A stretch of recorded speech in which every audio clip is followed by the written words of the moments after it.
Good afternoon, honourable members. The prayer. Lord, the God of righteousness and truth, grant to our King and his government, to members of this Legislative Assembly, and to all in positions of responsibility, the guidance of your Spirit. May they never lead the province wrongly through love of power, desire to please, or unworthy ideals, but laying aside all private interests and prejudices, keep in mind their responsibility to seek to improve the condition of all. Honourable members, it being the first sitting day of the week, we will now be led in the singing of our national anthem by Mr. Michael Peters. I invite all to participate in the language of their choice. O Canada, our home and native land, true patriot love, in all of us command, with glowing hearts we see thee rise, the true north strong and free. From far and wide, O Canada, we stand on guard for thee. God keep our land, glorious and free. O Canada, we stand on guard for thee. O Canada, we stand on guard for thee.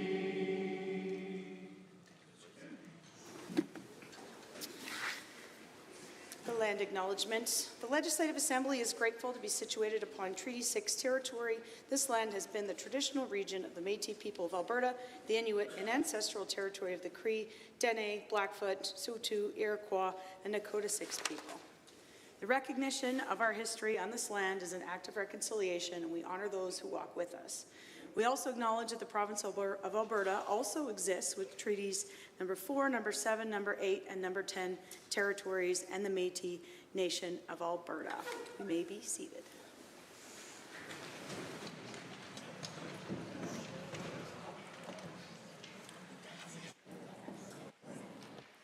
Introduction of visitors. Introduction of guests. Honourable members, we have a number of school groups, starting with the Honourable Member for Leduc Beaumont. Well, thank you, Madam Speaker. I do have a school group to introduce. The grade 6 students from École Bellevue School in Beaumont.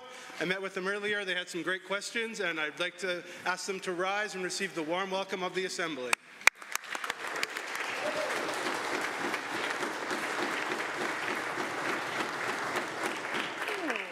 The Honourable Member for Edmonton Decour.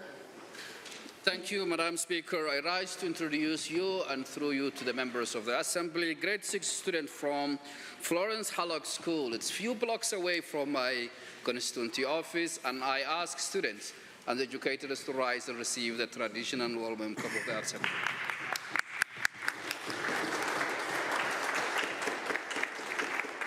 The Honourable Member for Edmonton Millwoods. Thank you, Madam Speaker. It is a pleasure to welcome friends and students from Millwoods. They attend Satu Elementary. I had the pleasure of visiting with them on Read-In Week and bringing them a Lego Slature. I ask them to rise and receive the warm welcome of the Assembly.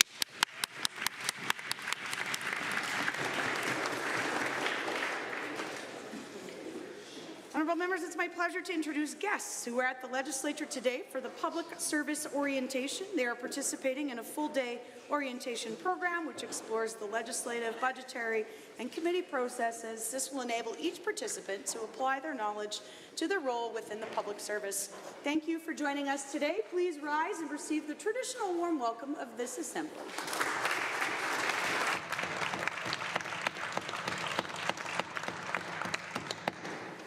The Honourable Member for Calgary-Acadia. Excellent. Hi, through you and to you, Madam Speaker, I rise to welcome my partner Keith Gwynn to the House. If everyone could give the normal welcome of claps to him, that would be great. Can you rise, please?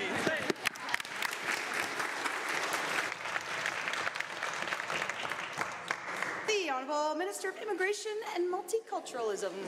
Thank you, Madam Speaker. I rise today to recognize the Sohail family, who have been pillars of Calgary's Pakistani community since 1998.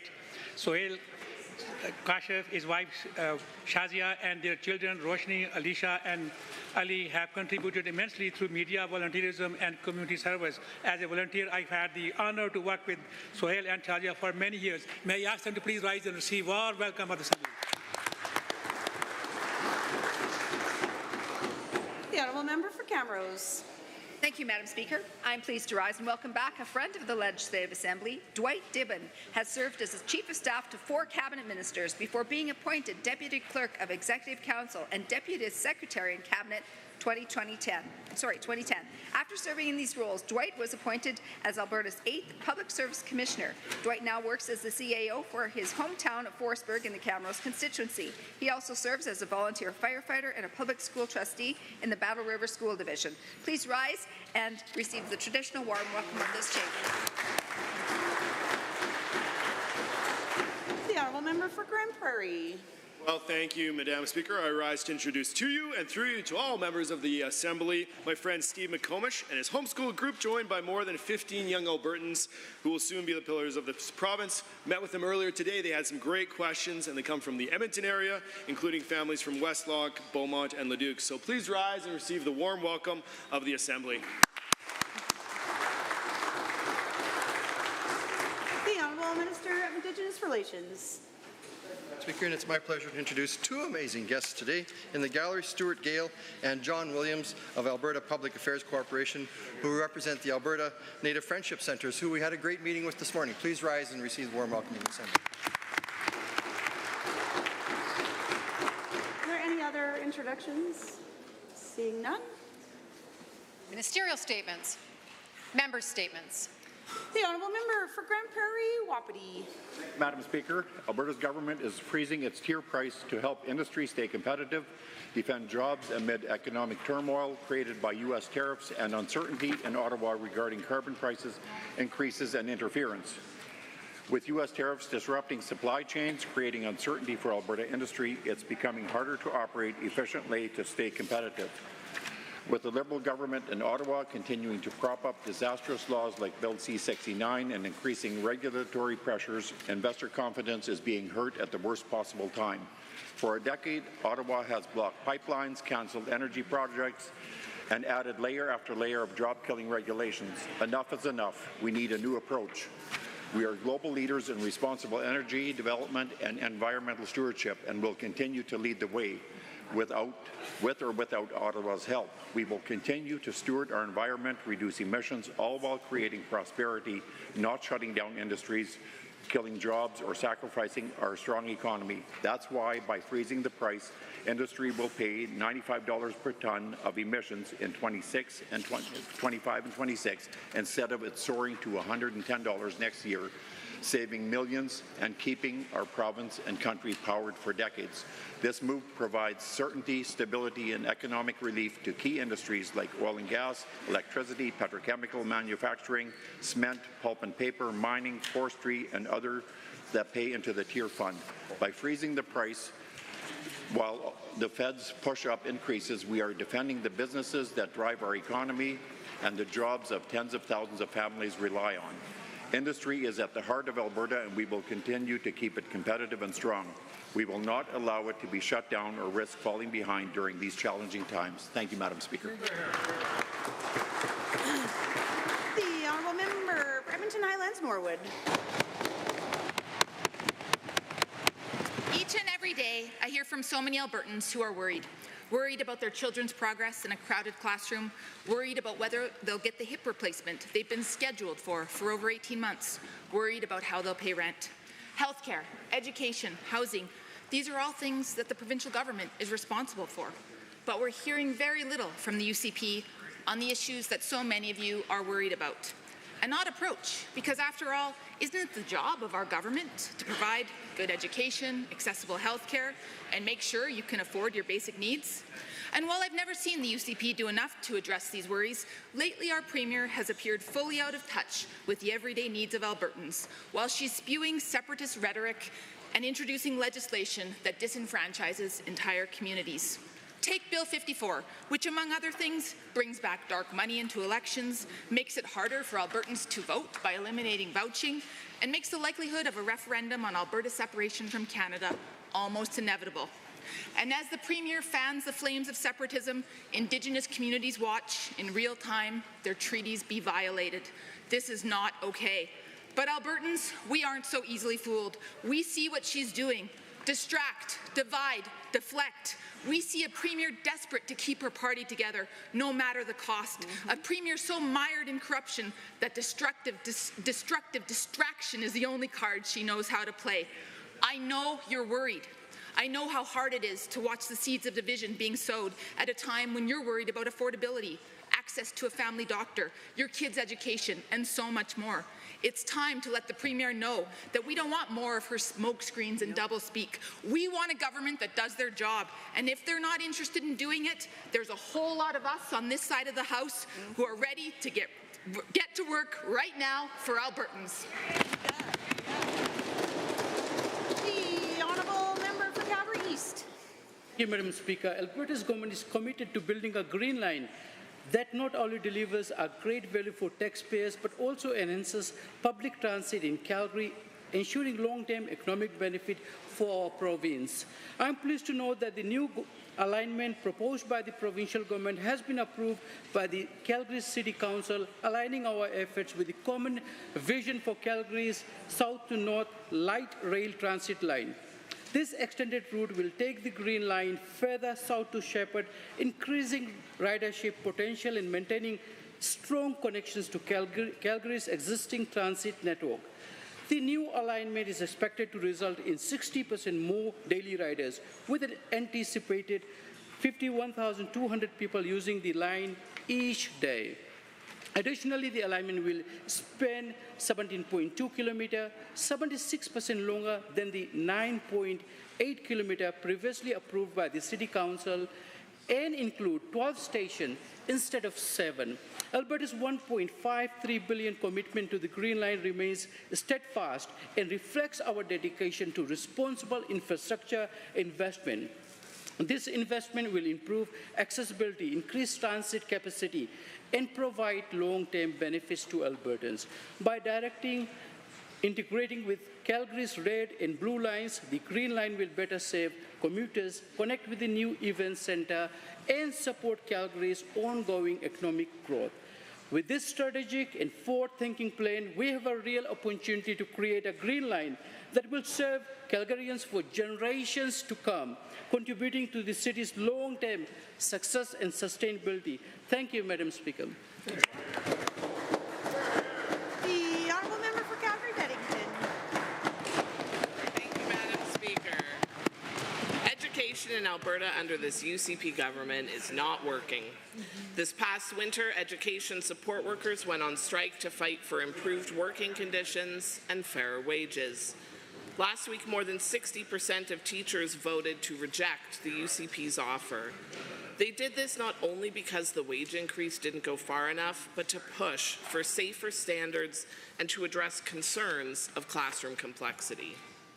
Teachers will soon have to decide whether to vote in favor of a strike, and parents across the province will have to brace for the potential impact on their lives and the lives of their kids. And what is this government doing to prevent this strike? The answer is not much, Madam Speaker. Alberta has the lowest per-student funding in the country.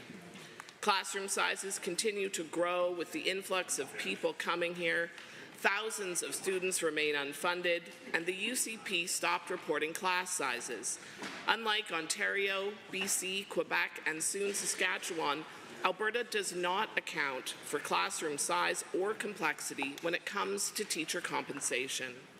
All the while, Alberta teachers are working harder and longer for less, having seen just 5.8% wage growth over the past decade, despite inflation being 30%. Education is one of the best ways to ensure the future success of our kids and the prosperity of our province. Our children need to learn, and we need to be doing the utmost to guarantee that conditions are meeting this critical moment for them. Sadly, as in so many areas where actual governance is required, this UCP government is nowhere to be found. It's time for a change. It's time for competent government. Alberta's kids are counting on us. The honourable member for Calgary-Fish Creek. Madam Speaker, as our government's representative on the board of the Calgary Exhibition and Stampede, I am honoured to rise and recognize one of the world's most iconic celebrations of culture, community, and commerce, the Calgary Stampede. For over 110 years, the Calgary Stampede has proudly showcased Alberta's Western heritage, culture, and hospitality. Known globally as the greatest outdoor show on earth, the Stampede brings the world to Alberta and Alberta to the world. This year's Stampede, running from July 4th to 13th, promised to be one of the most dynamic in recent times, with country music legend Shania Twain as parade marshal and global artists like Young Gravy, TLC, and Natasha Bedingfield joining over 100 acts across 4 stages. The expanded BMO Centre and new rodeo events like Ladies Breakaway Roping show how the Stampede builds on tradition while embracing the future. Beyond the rides, rodeo, and midway excitement, the Calgary Stampede is a major economic engine.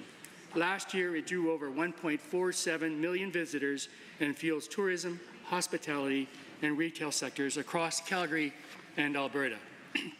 But none of this would be possible, Mr. Speaker, without the heart and soul of the Stampede, its volunteers.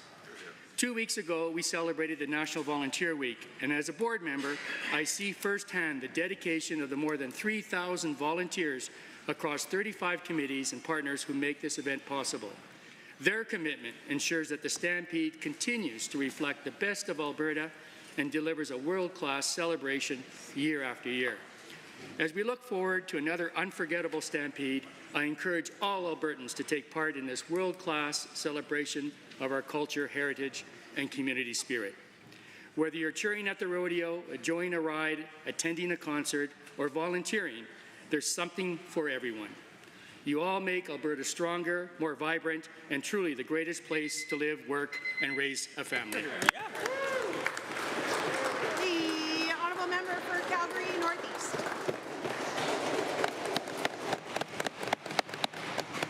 Madam Speaker, this UCP government isn't just following anti-democratic practices, it is busy publishing the playbook that weakens our democracy.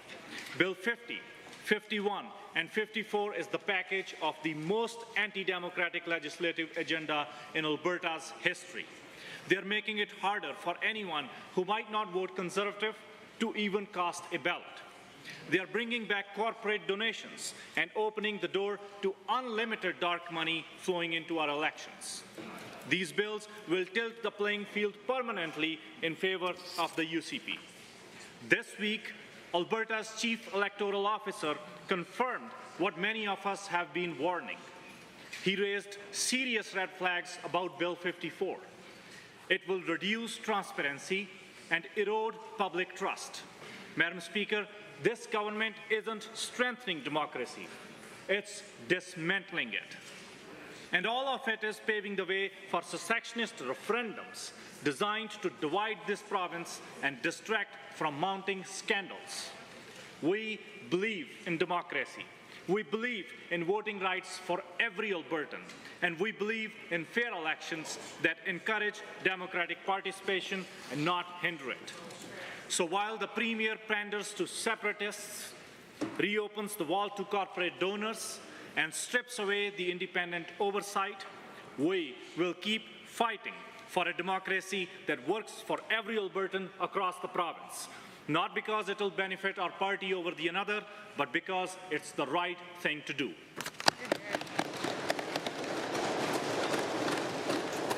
Honourable members, it is now time for oral question period.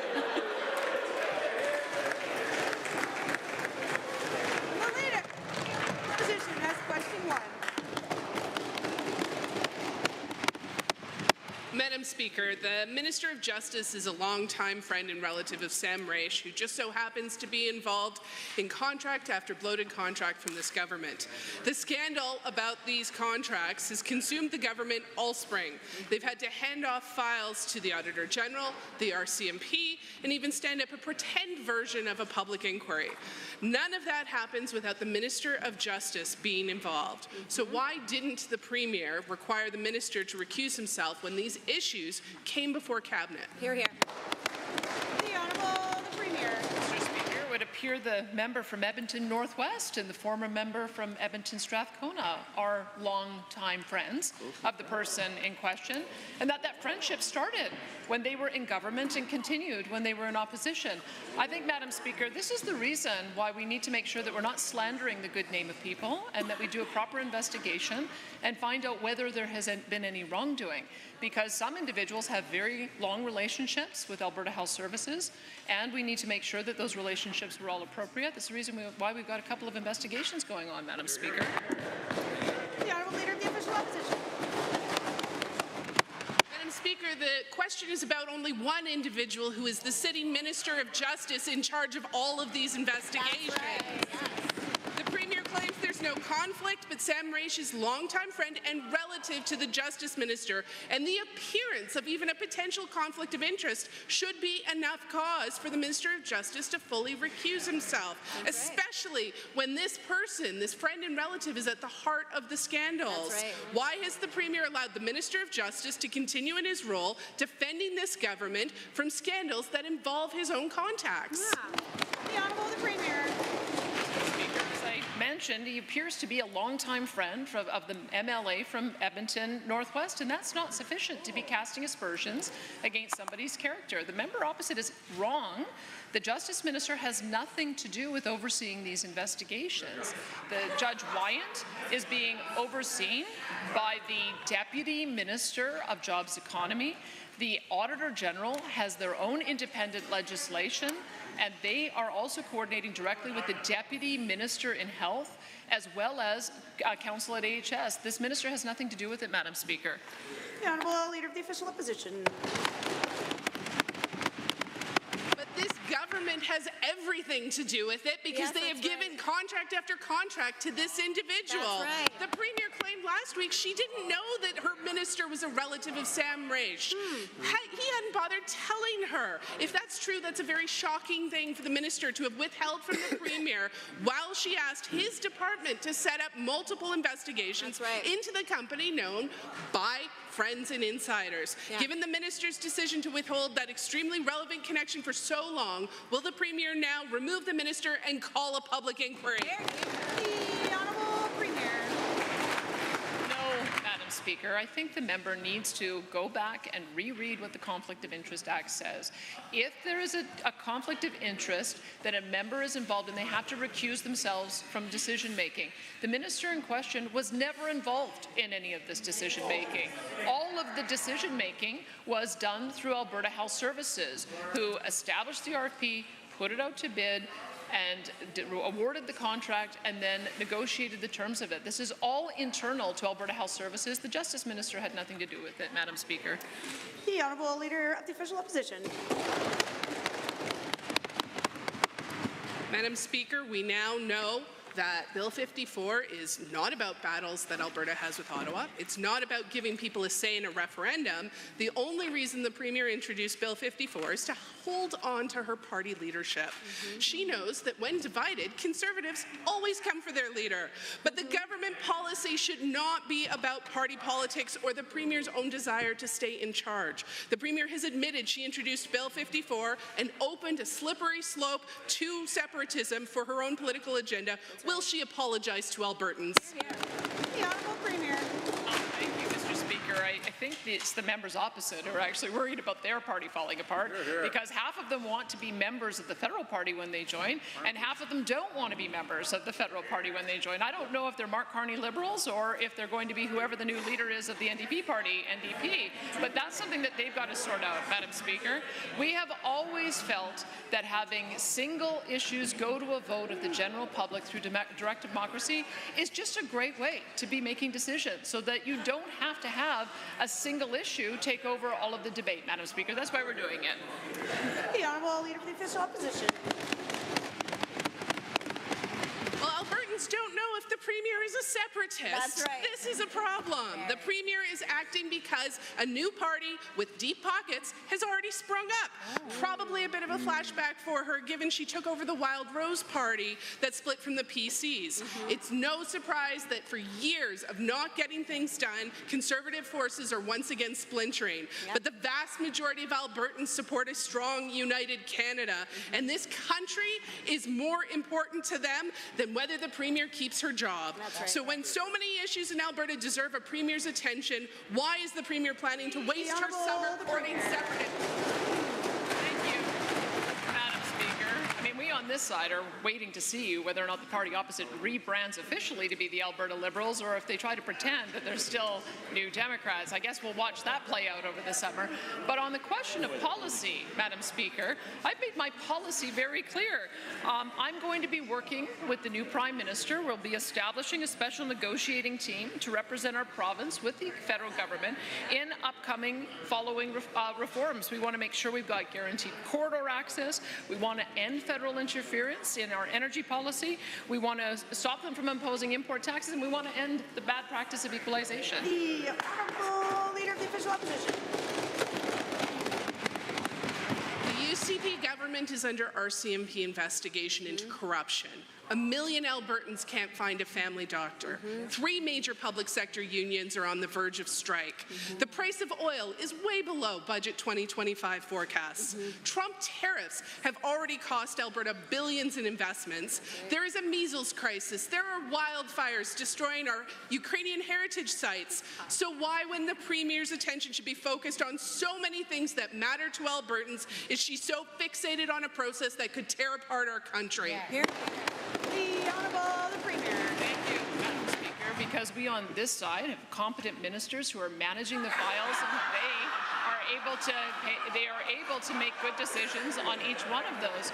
Meanwhile, Madam Speaker, I can tell you why it's important for us to be treated fairly by the Federation and to not punish us. And it's because Alberta punches way above its weight as an economic driver to the country.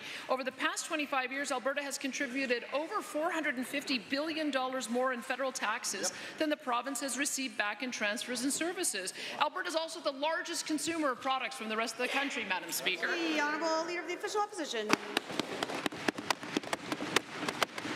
Madam Speaker, not only do we know Bill 54 is a divisive and harmful battle that this Premier is stoking, but we also now know the Chief Electoral Officer of Alberta has weighed in on how bad the government's latest attack on democracy is. He says the legislation will, quote, deteriorate the services provided to electors, compromise Albertans' trust in the democratic process, and remove elements of transparency and accountability, end quote. He lays out pages of problems with the legislation, like the erosion of his office's ability to investigate problems and election irregularities. Will the Premier be tabling amendments to fix these problems? The Honourable Premier.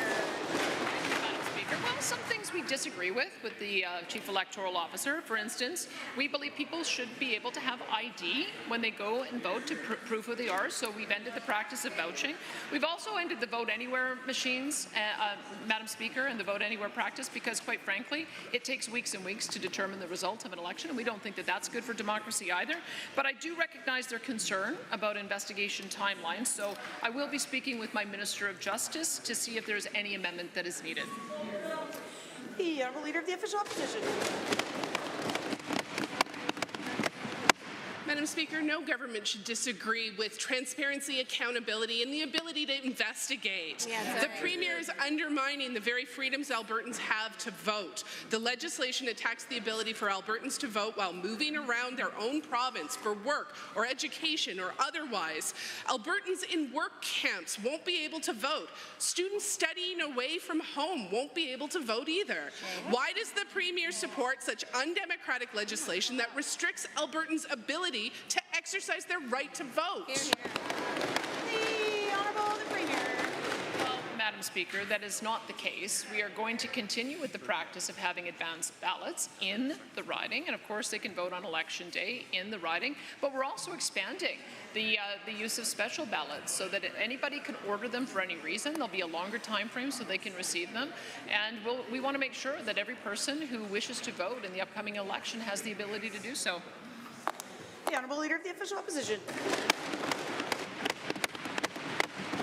The legislation has been flawed from the start. First Nation chiefs have called it garbage. The Chief Electoral Officer has called it a deterioration of our democracy. Wow. And separatists have called it the spark they need to destroy our country and force a referendum.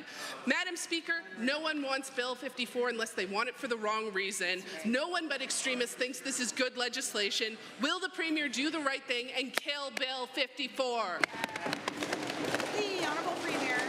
Well, Madam Speaker, there are a lot of changes that need to be made in the elections laws. There's 5 different bills that are being amended through this process. It's over 100 pages long. There are perhaps an opportunity to make some amendments, and there will be amendments that will be coming forward, Madam Speaker, and that's what you do. It's the process. You put the bill forward, you hear feedback. If there's some modifications you need to change, you do that in Committee of the Whole, and we look forward to addressing some of the concerns that we've heard about. The Honourable Member for Edmonton-Whiteland. Madam Speaker, free and fair elections are paramount to a stable democracy, the confidence of Albertans in their elected officials and their government, and our province's reputation. But in a letter sent on Friday to the Minister of Justice and to all MLAs, the Chief Electoral Officer of Alberta stated that the UCP's Bill 54 will, quote, deteriorate the service provided to electors, compromise Albertans' trust in the democratic process, and remove elements of transparency and accountability. It's as if the UCP is taking pointers from the authoritarian activities of the Trump administration. Why did the Premier even table such undemocratic legislation? The Honourable Minister of Justice. Thank you very much, Madam Speaker. Bill 54, of course, is about increasing the confidence and transparency and accountability in our election systems. We've had the opportunity to meet and consult with Elections Alberta and the Elections CEO. We've taken their advice and we've incorporated some of that into the bill. I am in receipt of that letter that we received late last week, Madam Speaker. The Premier just mentioned we are looking at that. We are contemplating amendments to help address those concerns, so the member can be confident that this government is responsive to the concerns of Elections Alberta. Hold on. The Honourable Member for Edmonton-Whiteland. That the UCP didn't think to talk to the elections officials before they tabled Bill 54. Yeah. The Chief Electoral Officer was particularly concerned that the UCP's changes to the bill will impact the ability to investigate those who breach election finance laws. In his letter, he says that under Bill 54, none of the significant investigations undertaken by his office in the last 5 years would have happened, and several current ones would end. But maybe that's the point. Almost all the significant election financing investigations in the past few years have involved one particular political party and their third-party supporters, the UCP. Wow. So will the Premier admit that along with enabling separatism, Bill 54 is about corruption and covering up wrongdoing by her own party? Minister of Justice. Thank you very much again, Madam Speaker. Once again, for the honourable member and all members of the Assembly, we did consult and engage with Elections Alberta prior to tabling this bill. We received input from Elections Alberta and the Elections CEO, a lot of which is incorporated in this bill, Madam Speaker. And once again, we are looking at the letter that we received on Friday with the suggestions made by the Elections CEO, and we will be likely introducing an amendment to address those concerns. The Honourable Member for Edmonton-Whiteland. The Chief Electoral Officer's concerns are straightforward, and the Minister of Justice should have listened to him before. He says our democracy will lose transparency and accountability if the government pushes through Bill 54. It's no small thing, Madam Speaker, to revoke the rights Albertans have to free and fair elections. So the Chief Electoral Officer has listed a number of amendments and has offered his assistance to the government to make those important amendments to preserve Albertans' trust in our democracy. The Minister is committed to making those amendments. Can the Minister also commit that there will be full opportunity for all members of this Assembly to debate those amendments in Bill 54 in its totality? The Honourable Minister of Justice. Thank you very much, Madam Speaker. Once again, the letter from the election CEO is being considered. We are looking at the suggestions very carefully. The bill is moving through this Assembly. There is robust debate on the bill, Madam Speaker. It will be going into Committee of the Whole. We'll be able to introduce amendments to address those concerns, Madam Speaker, and all members of the Assembly will be able to weigh in on it. The Honourable Member for Calgary-Boular-McCall. Madam Speaker, last week we learned that Sam Moraes, who is at the center of corrupt care scandal, is a family member and friend of Minister of Justice. This same minister has responded to a lot of questions in this House, defending the Minister of Health in a lawsuit that includes allegations of interference to benefit Sam Moraes. This is a serious conflict of interest, and it's been a week. Why hasn't the minister stepped down, or has he removed himself from all investigation connected to Sam Moraes? The Honourable Government House Leader. Thank you, Madam Speaker. Well, you can't remove yourself from an investigation you were involved in from the beginning. We are elected officials, Madam Speaker. We don't investigate things. We have initiated Judge Wyant to look over this for a judicial review. He's former Chief Justice of Manitoba. We also have the Auditor General looking at this as well as the RCMP. That is 3 robust investigations that are happening concurrently. I hope that satisfies the members, but I suspect it will not. The Honourable Member for Calgary-Blair-McCall. Given that Minister of Justice defended hiring legal counsel, including Rosal LP, to manage communication between public servants and Auditor General, a move that the Auditor General said created serious barriers to transparency. Given that these barriers can benefit the Minister of Justice family member and friend, Sam Moraes, to the Minister, how is it acceptable that he is defending hiring a private law firm and deciding how much taxpayer money is used, all the while that firm is shielding a corruption investigation involving his own family member and friend? The Honourable Government House Leader. Madam Speaker, it would appear that the members opposite are playing very fast and loose with the facts. They would know very clearly that it was not the Minister of Justice who was involved, but the incorporated legal counsel in this, and that was the Ministry of Health, rather in the Department of Health, Madam Speaker. But I also find it a bit odd that the members opposite are using this as an opportunity to malign the character of the Minister of Justice. It's not against the rules of this chamber to have friends and to have relatives, Mr. Speaker. Heaven knows the member from Edmonton Northwest and Rachel Notley had the exact same friend while they were in government. The Honourable Member for Calgary-Blair-McCall. Given that Minister of Justice also oversees the prosecution services, and he has been the point person for government response on this scandal. Given that he has answered questions in this House for weeks about a scandal involving his own close relative and friend without disclosing that conflict to the public, how can this minister rightfully stay in his role when he is personally tied to the very contracts and individuals who are involved in multiple investigations, including the RCMP? The Honourable Government House Leader. Madam Speaker, if only there was a real lawyer in the opposition who could help explain this better to them. But unfortunately, that appears to not be the case. What I'd say, Madam Speaker, is that Alberta Justice routinely handles all relationships with external counsel. This is being treated like any other file that uses external counsel. Legal counsel has been retained to defend the government against the false allegations by the former AHS CEO. Point of order has been noted at 2:08. The Honourable Member for Bonnyville, Cold Lake, St. Paul. Thank you, Madam Speaker.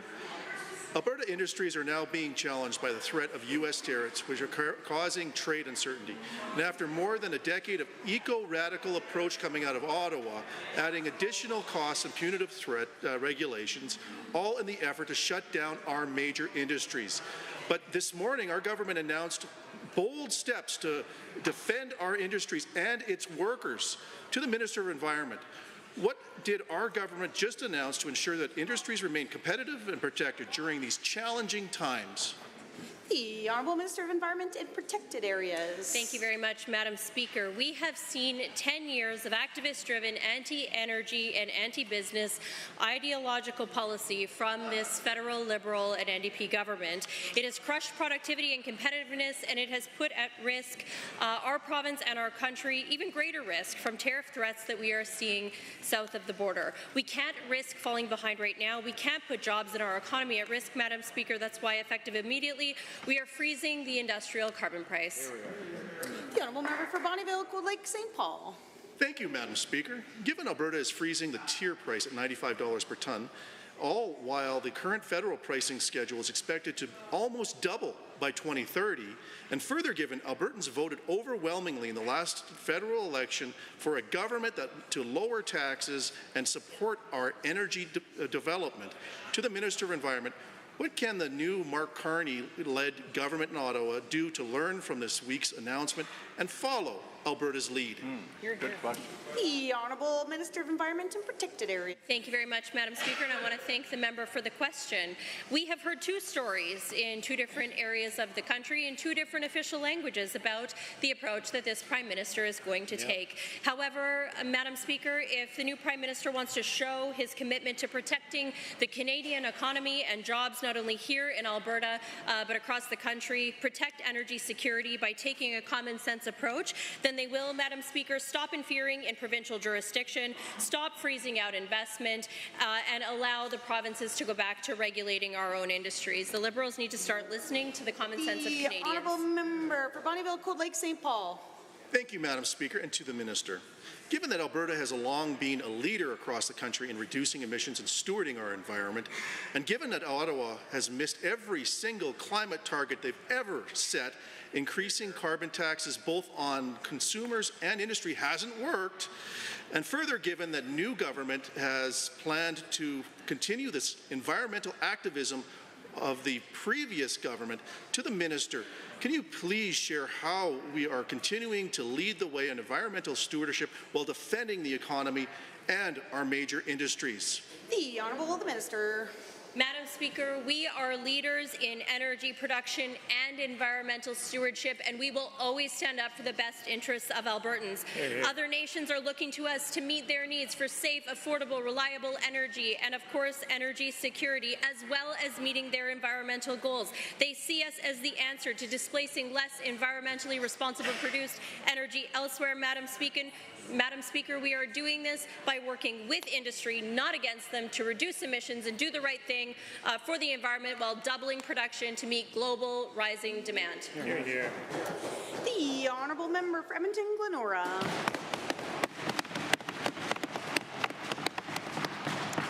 The UCP government has done nothing to address the cost of living crisis, which is out of control here in Alberta. Edmonton and Calgary have the highest rate increases for rent in the country. The government has been forcing many public sector union workers onto the streets by failing to offer increases that keep up with the cost of living. Many of the wonderful staff who take care of this very building are making less than $700 a week, Madam Speaker. Will the government either cap rent increases or offer salary increases that keep up with the cost of living? The Honourable Minister of Seniors, Community and Social Services. Thank you, Mr. Speaker. I've been excited to talk about housing for a while in the chamber, Mr. Speaker, or Madam Speaker, I should say. We are very excited in this province to continue to lead the way anywhere in the country, to create the most houses anywhere in the country. And what the honourable member doesn't want to talk about, Madam Speaker, is rent is going down in Alberta. In fact, it went down by 7.8% in the city of Calgary, Madam Speaker, because we bet on industry and Albertans to get houses built. They wanted to stop construction, and they thought somehow that would magically lower rent, Madam Speaker, which is why we didn't listen to the opposition, and we have the best housing in the country. The Honourable Member for Edmonton-Glenora. Madam Speaker, given that nothing could be further from the truth, and given that government's proposed salary increases aren't even close to the rent increases of 6 to 9% across Alberta last year alone, and given that we've already heard from people facing 200% rent increases here in Edmonton, given that we are the biggest province without rent caps, even Doug Ford has them because he knows that they're fair and they're popular. Will the current government finally put the rent increase caps that we desperately need in and build affordable public housing, or are they happy being reverse Robin Hood, making rich landlords richer and poor people lose their homes? The Honourable Minister. Well, Madam Speaker, you just heard it right there. They're anti-job creators and businesses. They only want to focus on the union who runs their party, Madam Speaker. I will point out the only jurisdictions who brought in rent caps during this housing situation, Ontario and Vancouver, have the highest rent. And people are fleeing those provinces to come to our provinces to flee that rent, Madam Speaker, because what the NDP are trying to do would damage the housing market and make more people homeless. We're not going to do that. We refuse to follow that direction, Madam Speaker, because we are going to do what's right for Albertans. The Honourable Member for Edmonton-Glenora.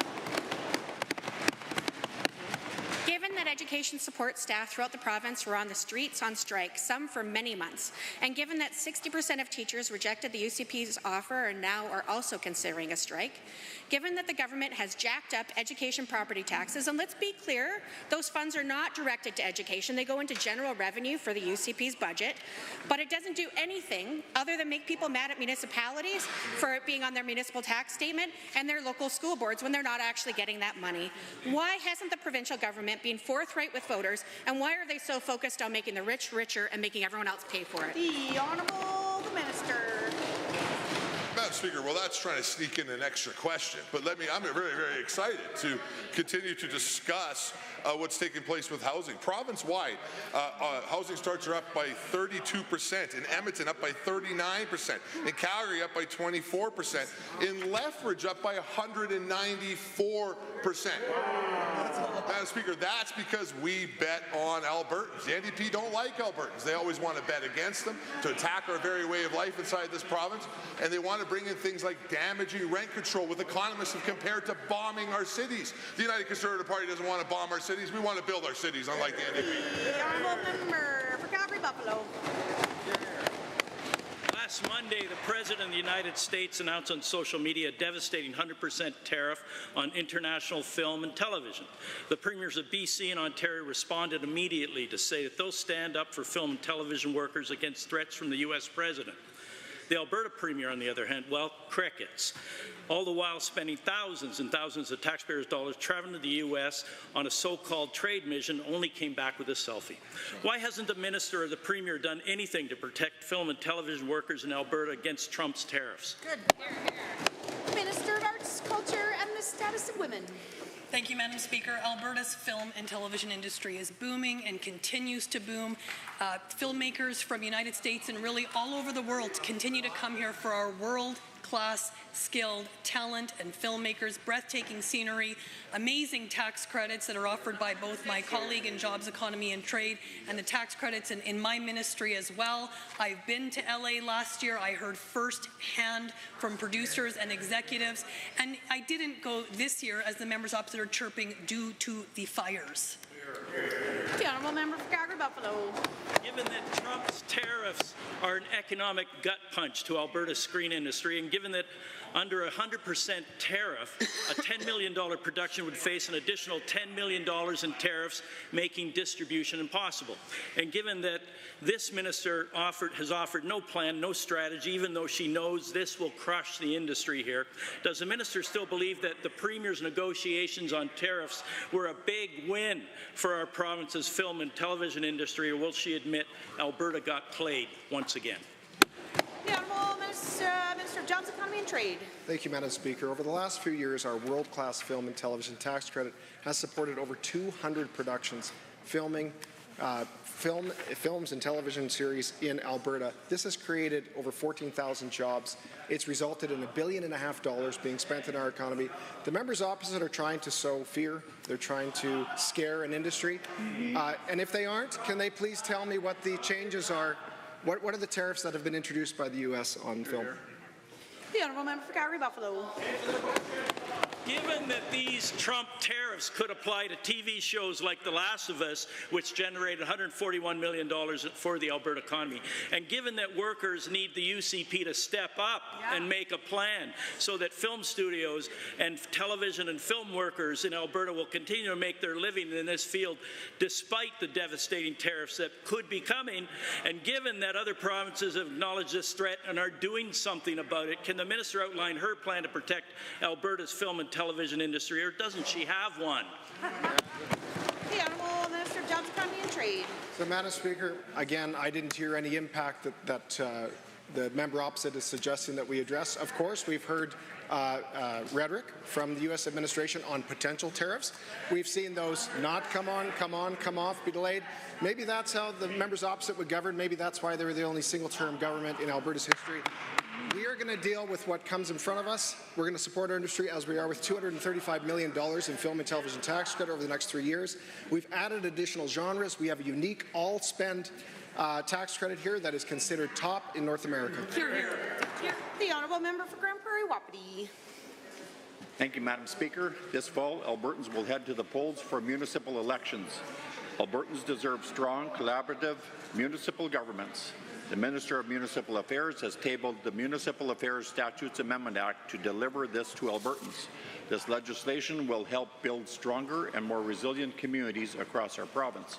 To the Minister of Municipal Affairs, how will you propose legislation ensure that Albertans have strong, collaborative municipal councils?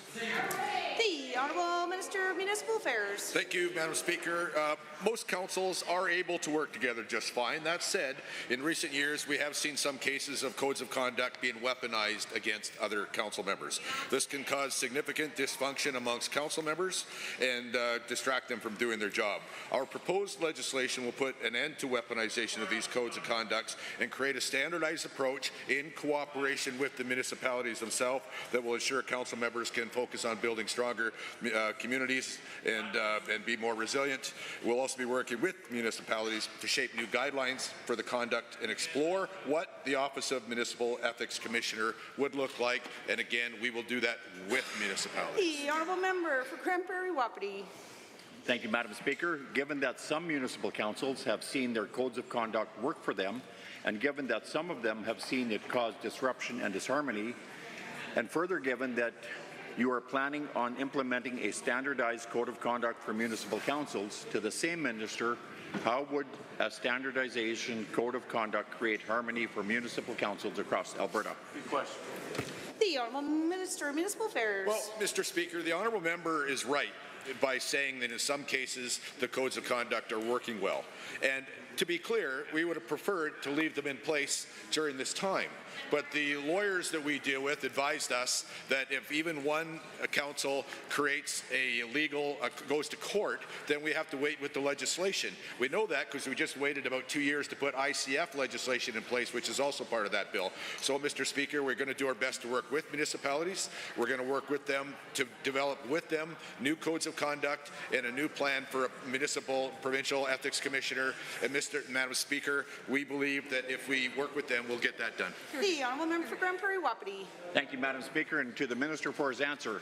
Given that municipal councillors are accountable to voters and not to those who they disagree with on council, and given that the ultimate accountability check for municipal councillors is in the upcoming fall elections, and further given that Municipal Affairs Statutes Amendment Act also includes some of the housekeeping amendments to get our local elections ironed out, can the same minister please highlight the changes you are making to municipal elections this fall through this legislation?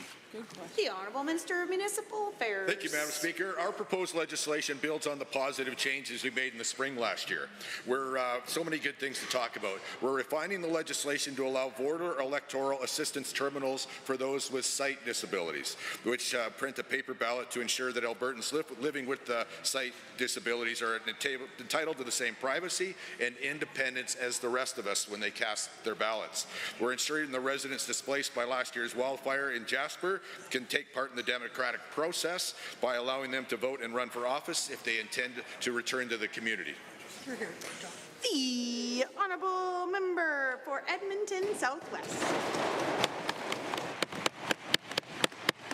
Madam Speaker, Alberta's Privacy Commissioner has confirmed that 27 government departments violated freedom of information laws, denying access, narrowing requests, and blocking public scrutiny in ways the law does not allow.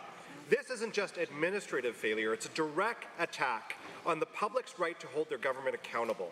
How can this government defend violating FOIA legislation while claiming to respect the democratic rights of Albertans? Good question. The Honourable Minister of Surface Alberta and Red Tape Reduction. Thank you, Madam Speaker. It's true that the OIPC was looking at 30 complaints, most of which came from a newspaper based out of Toronto. All of those FOIP requests, Madam Speaker, were deficient in some manner, but I'm happy to tell you that 99% of all FOIP requests are done on time, and 97% of all FOIP requests are completed without incident or complaint. We take access to information seriously in this province, and that's not going to change, Madam Speaker. The Honourable Member for Edmonton Southwest.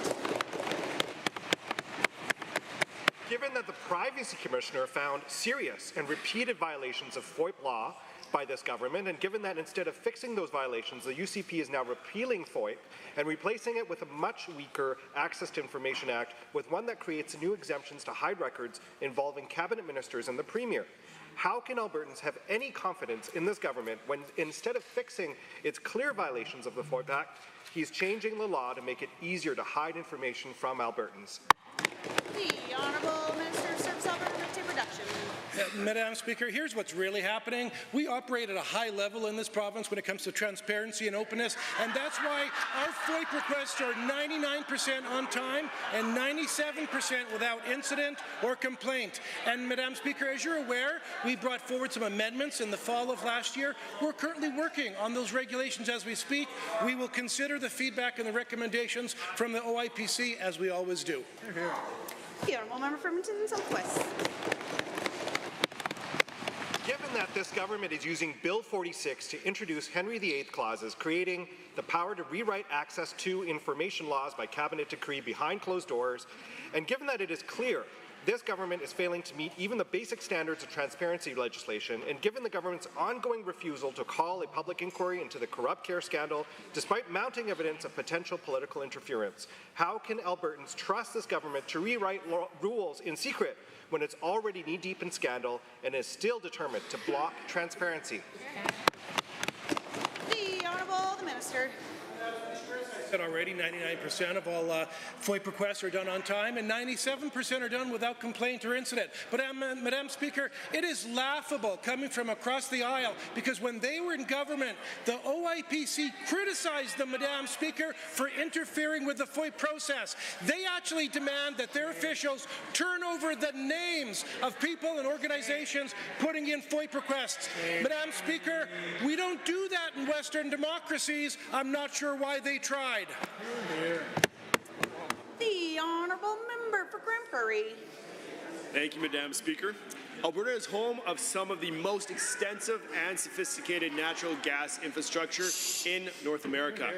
Recent studies show that Alberta's proven natural gas reserves are significantly larger than previously estimated, now sitting at 130 trillion cubic feet. This means Canada now ranks in the top 10 countries globally in natural gas reserves. And Alberta can continue to evolve into an energy superpower and should have the bargaining power to work with any sovereignty. To the Minister of Energy and Minerals, could you please outline our government's roadmap to positioning Alberta as global energy leader? Minister of Energy and Minerals. Well, Madam Speaker, it is true.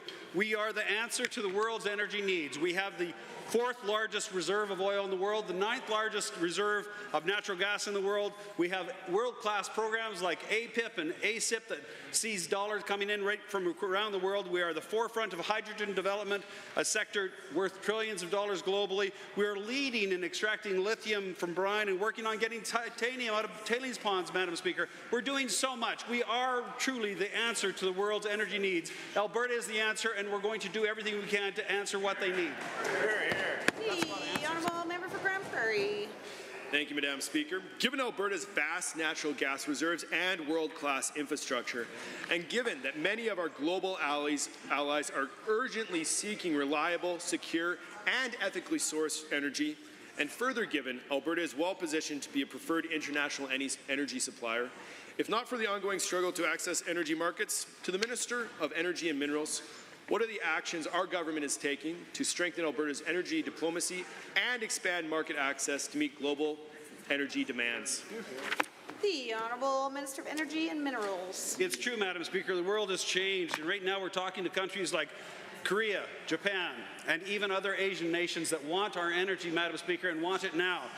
LNG Canada will become operational in just the next couple of weeks, becoming Canada's very first LNG export facility. It is the shortest route to Asia from North America, Madam Speaker, and it means there's tremendous opportunities. Even British Columbia and their ministers there are talking about opportunities, in particular dredging the Burnaby Inlet and allowing bigger tankers to ship our heavy oil around the world, Mr. Speaker. Canada's in it with Alberta. Alberta's in it with Canada. We are the answer for the world's energy needs. The Honourable Member for Grand Prairie. Thank you, Madam Speaker. Given that Alberta produces approximately 2.5 million tons of hydrogen annually, And given that the production is primarily used for industrial processes like heavy oil upgrading, chemical manufacturing, and oil refining, and further given that hydrogen blending in natural gas can improve energy efficiency and reduce emissions, can the Minister of Affordability and Utilities explain how hydrogen blending will benefit our energy future? The Honourable Minister of Affordability and Utilities. Thank you, Madam Speaker, and to the member for that great question. I'm very pleased that last week we passed Bill 52, the Energy and Utilities Statutes Amendment Act, because it enables hydrogen blending for residential and commercial heating. This will help improve energy reliability to our province, ensuring Albertans and their families have the heat they need now, and as the energy sector evolves, choice for the future. It also positions Alberta as a destination of choice for investors and innovators in this sector. I'm proud our government is advancing Alberta's position as a world leader in hydrogen. When you combine our industry innovation, post-secondary research, and Alberta's pioneering spirit— The Honourable Member for Edmonton West Henday.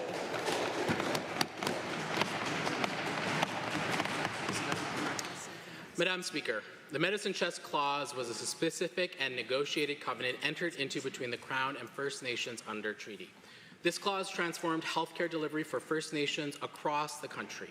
Now, Albertans, including First Nations, watch as privatization of healthcare is being ushered in by the UCP through Bill 55.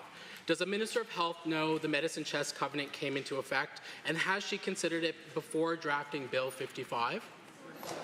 The Honourable Minister of Health. Thank you, Madam Speaker. And of course, there is no privatization of healthcare happening in Alberta. We've been very, very clear on that. We've worked very closely with First Nations.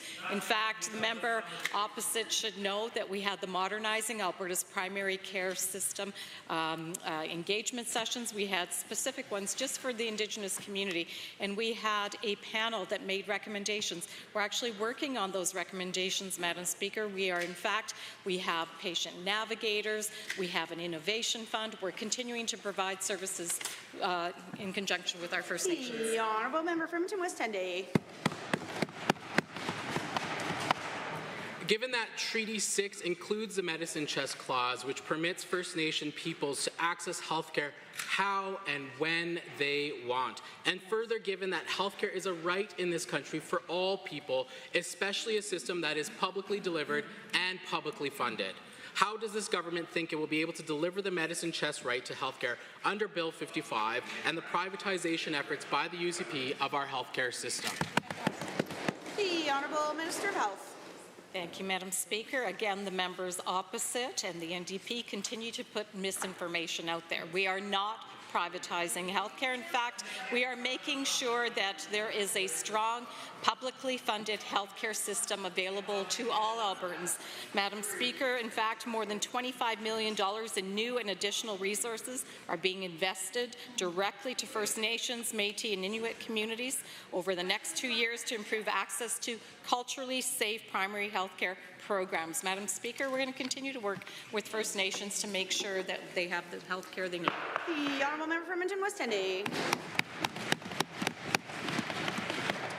Given that this government is so willing to use First Nations to justify their ideological agenda, including the Enoch private surgical facility, but yet provide no actual support to others, and further given that First Nations in Alberta, per the last census, had a median income of $33,000 per year, compared to non-Indigenous Albertan median income of $88,000 per year, down from $104,000 after our NDP government.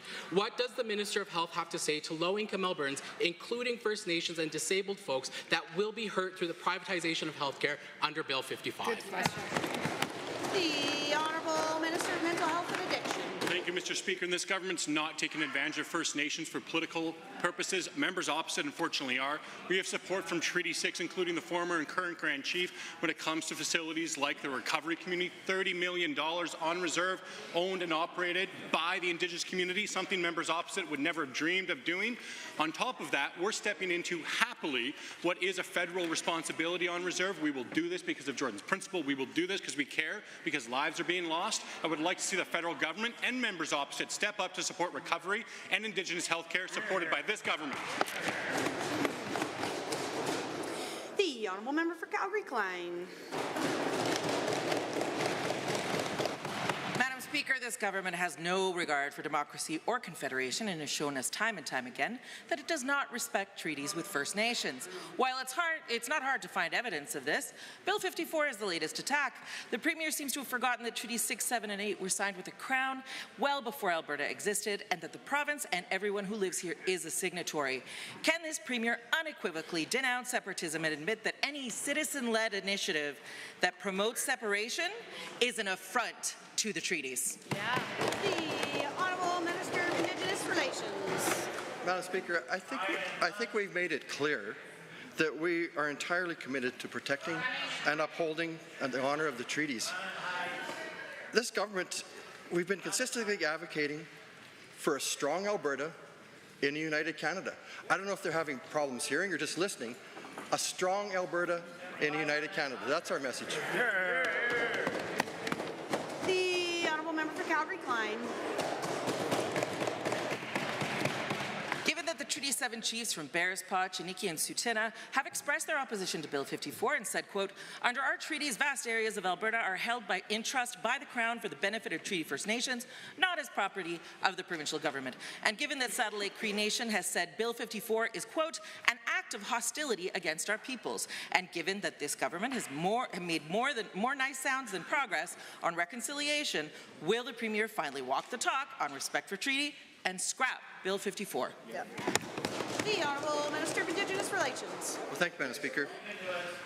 Not only do we entirely support upholding and honouring the treaties, we've created a multitude of programs and initiatives to make the lives of Indigenous peoples better in this province. Hear, hear. Madam Speaker, Alberta is leading the country on economic reconciliation. Hear, hear. Programs like our AIOC that are now being copied by other provinces and even the federal government now. We provide loan guarantees on major projects, and we've got our ABIF programs, our Aboriginal Business Investment Fund programs. Madam Speaker, this government has created over 1,000 jobs for Indigenous people on reserves. It's unheard of across the country, and we're so proud of what we've done there. The Honourable Member for Calgary-Klein. Given that we're talking about the business of democracy, and this government voted down legislation that would enshrine reconciliation in every aspect in ministry and government, and that should include access to democracy, and given that Indigenous people in Canada have only been able to vote since 1961, Bill 54 would disallow vouching for those without photo ID and stands to disproportionately impact Indigenous people alongside other vulnerable populations. Yeah.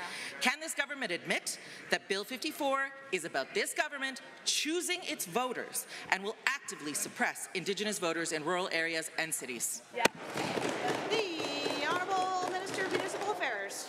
This case, Madam Speaker, the honourable member is mistaken. In fact, I can tell you that through our Minister of Social Services, there's navigation centres. Our goal is to make it so easy to get identification that everyone will be able to do it. Everyone will be able to vote. It's very much at the heart of what we're doing here, Madam Speaker. We're committed to it, and I would say, just watch us. That's exactly what we, under this Premier, it's exactly what we intend to do. Here, here. The Honourable Member for Camrose. The Honourable Member for Camrose. Thank you, Madam Speaker. The town of Forestburg was once home to coal mines and plant, which supported hundreds of jobs and the local economy. The NDP government's reckless coal phase-out was devastating for the town, eliminating 500 of those good-paying jobs. But the town is extremely resilient and developed a proposal for a medical waste incineration facility as the alternative to the Swan Hills plant, which is shutting down. This project would mean good jobs for Forestburg and revitalize the area. To the Minister of Health, why was the Forestburg project not chosen for the biomedical waste management contract, and will it be considered in the foreseeable future? The Honourable Minister of Health. Thank you, Madam Speaker. As the Swan Hills treatment facility is set for closure, we do recognize the importance of a seamless transition. So Alberta Health Services initiated the request for proposal in spring of 2023, and they finalized a contract last year with Stericycle. The contract remains valid until 2032, ensuring long-term stability. Madam Speaker, Stericycle has been operating in Alberta for many years, and they continue to have a growing presence in Canada for biomedical waste management. We'll continue to evaluate all the providers fairly, and we will continue to fill contracts as needed. The Honourable Member for Camrose. Thank you, Madam Speaker, and thank you to the Minister for the answer. Given that the current global economy is uncertain and has created extra challenges for rural Albertan communities who want to retain their industries and residents. And given that buying made-in-Alberta products can help support local producers like those in the Camrose constituency, and further given our government's recent commitment to alter procurement practices to support Alberta and Canada-based companies, to the Minister of Service Alberta and Red Tape Reduction, are escape clauses and cancellation clauses built into the provincial government contracts to protect Albertans as economic and geopolitical changes happen going forward. The Honourable Minister of Service Alberta and Red Tape Reduction. Thank you, Madam Speaker. Our government takes a strategic, forward-looking approach to all contracts to ensure we're protecting both Albertans and Albertans' economy. While the details vary from contract to contract, we build in safeguards that allow us to respond to changing conditions. Whether it's economic shifts or global events, we always make sure that Alberta's positioned to adapt, protect our fiscal stability, and keep the province moving in the right direction. Thank you, Madam Speaker. The Honourable Member for Camrose. Thank you, Madam Speaker, and thank you to the Minister for the answer. Given our government's recent investment of $8.5 million to support rural areas' access to utilities, and given $5.7 million of that total will go to expanding and updating natural gas infrastructure, and further given that $700,000 of that total will support the construction of electrical services for farms and ranches. To the Minister of Affordability and Utilities, how will these grants be administered, and how will this funding help the communities in the Camrose constituency grow their economies, industries, and agriculture? Good question. You got to hand it to the member for her creativity, and the question's not really relating to the main question, the supplemental, but here we are. The Honourable Member for Affordability and Utilities. Madam Speaker, and to the member for her advocacy, I'd like to give a shout out to the AFREA, the Fed Gas, and the Alberta Federation for Rural Water Co-ops for their amazing partnership. And they disperse the grants of funding level at the local level, such as through the Battle River Power Co-op in the Camrose riding, to ensure rural Albertans have access to the utilities they need. By improving access to gas, electricity, and water, we're helping rural communities attract new businesses, stimulate the economy, as well as enhancing agricultural productivity by helping our farmers, ranchers, and producers put food on tables all over the globe. That's what our government's doing, and that's leadership. Hear, hear. Honourable members, that concludes our question period today. In 30 seconds or less, we'll continue with the remainder of the afternoon.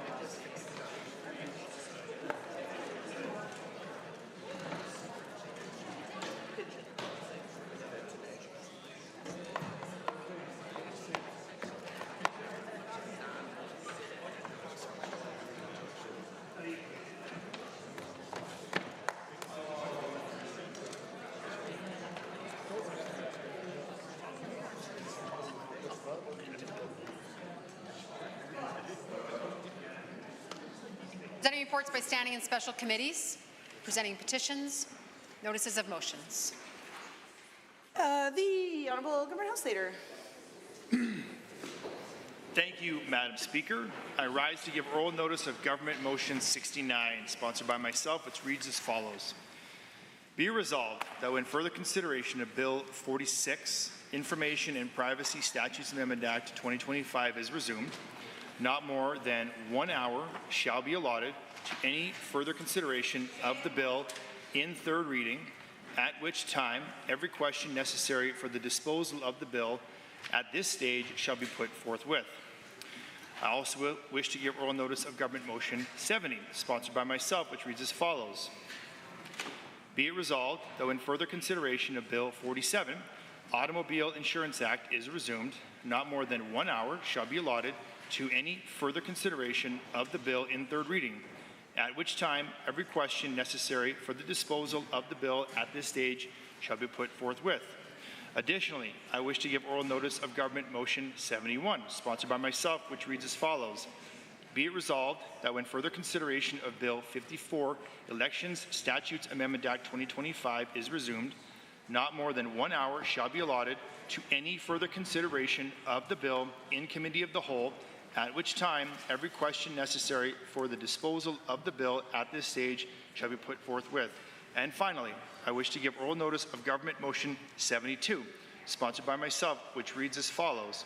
Be it resolved that when further consideration of Bill 55, Health Statutes Amendment Act 2025 is resumed, not more than 1 hour shall be allotted to any further consideration of the bill in Committee of the Whole, at which time every question necessary for the disposal of the bill at this stage shall be put forthwith. Introduction of bills, tabling returns and reports. The Honourable Member for Edmonton-McClung. Very much, Madam Speaker, ou en français, Madame le Président.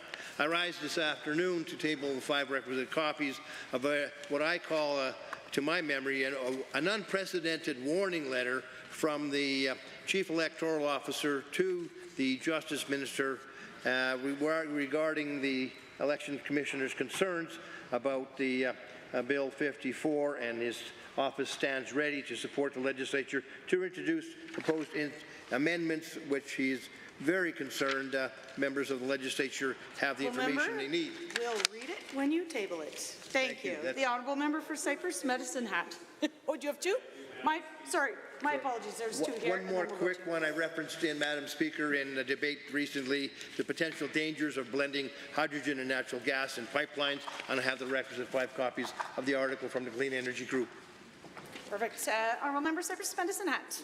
Thank you, Madam Speaker. I rise to table 2 articles in the 5 requisite copies.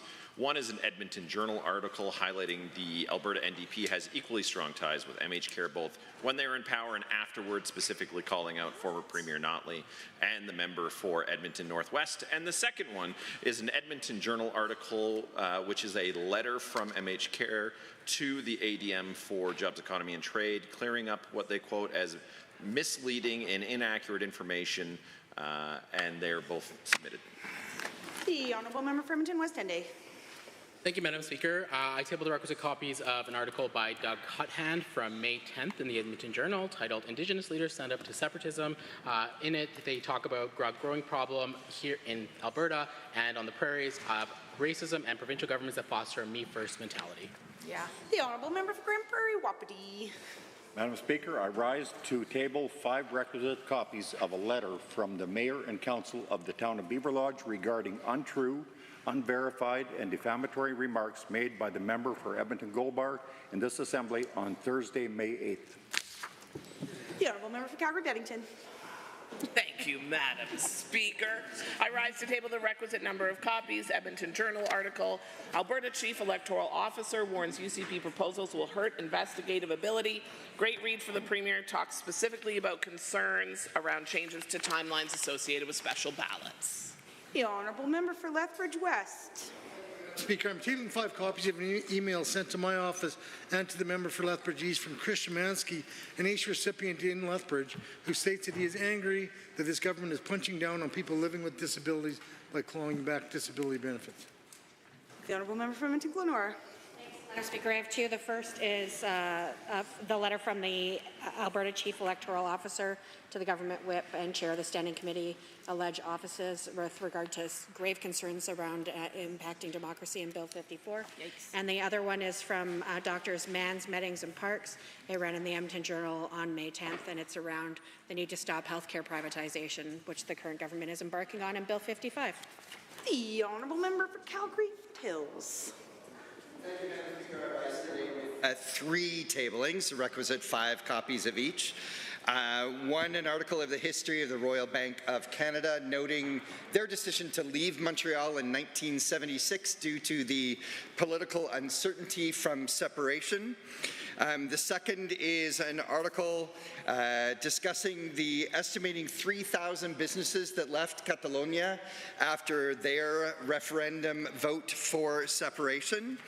And the final is the new independence uncovered analysis models of the true cost of taking Scotland out of the UK from Scottish Business UK, estimating that 250,000 jobs could be lost, a loss of economic output, and also cuts to public sector services in Scotland should they separate.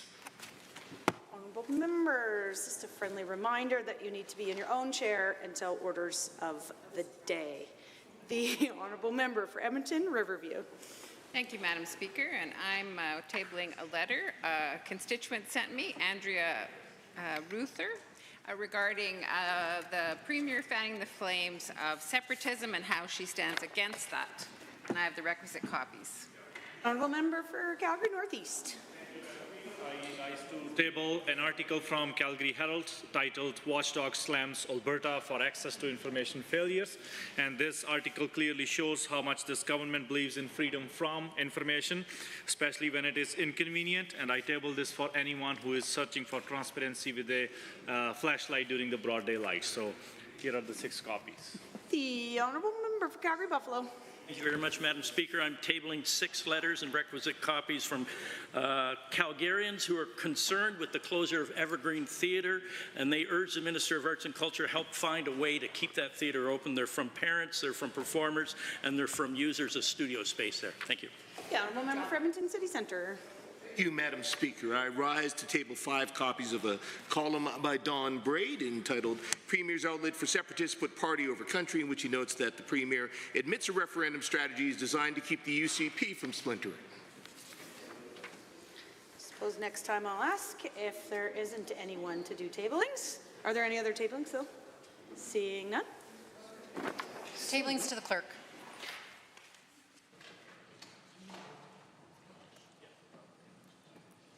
Honourable members, it is time for orders of the day.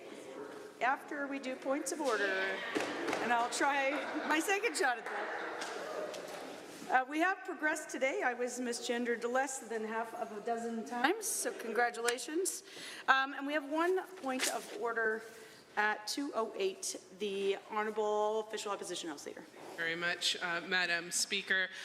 Yes, at 2:08, rose to call a point of order under 23 HI and J, specifically focusing on J. We should not be hurling insults at one another.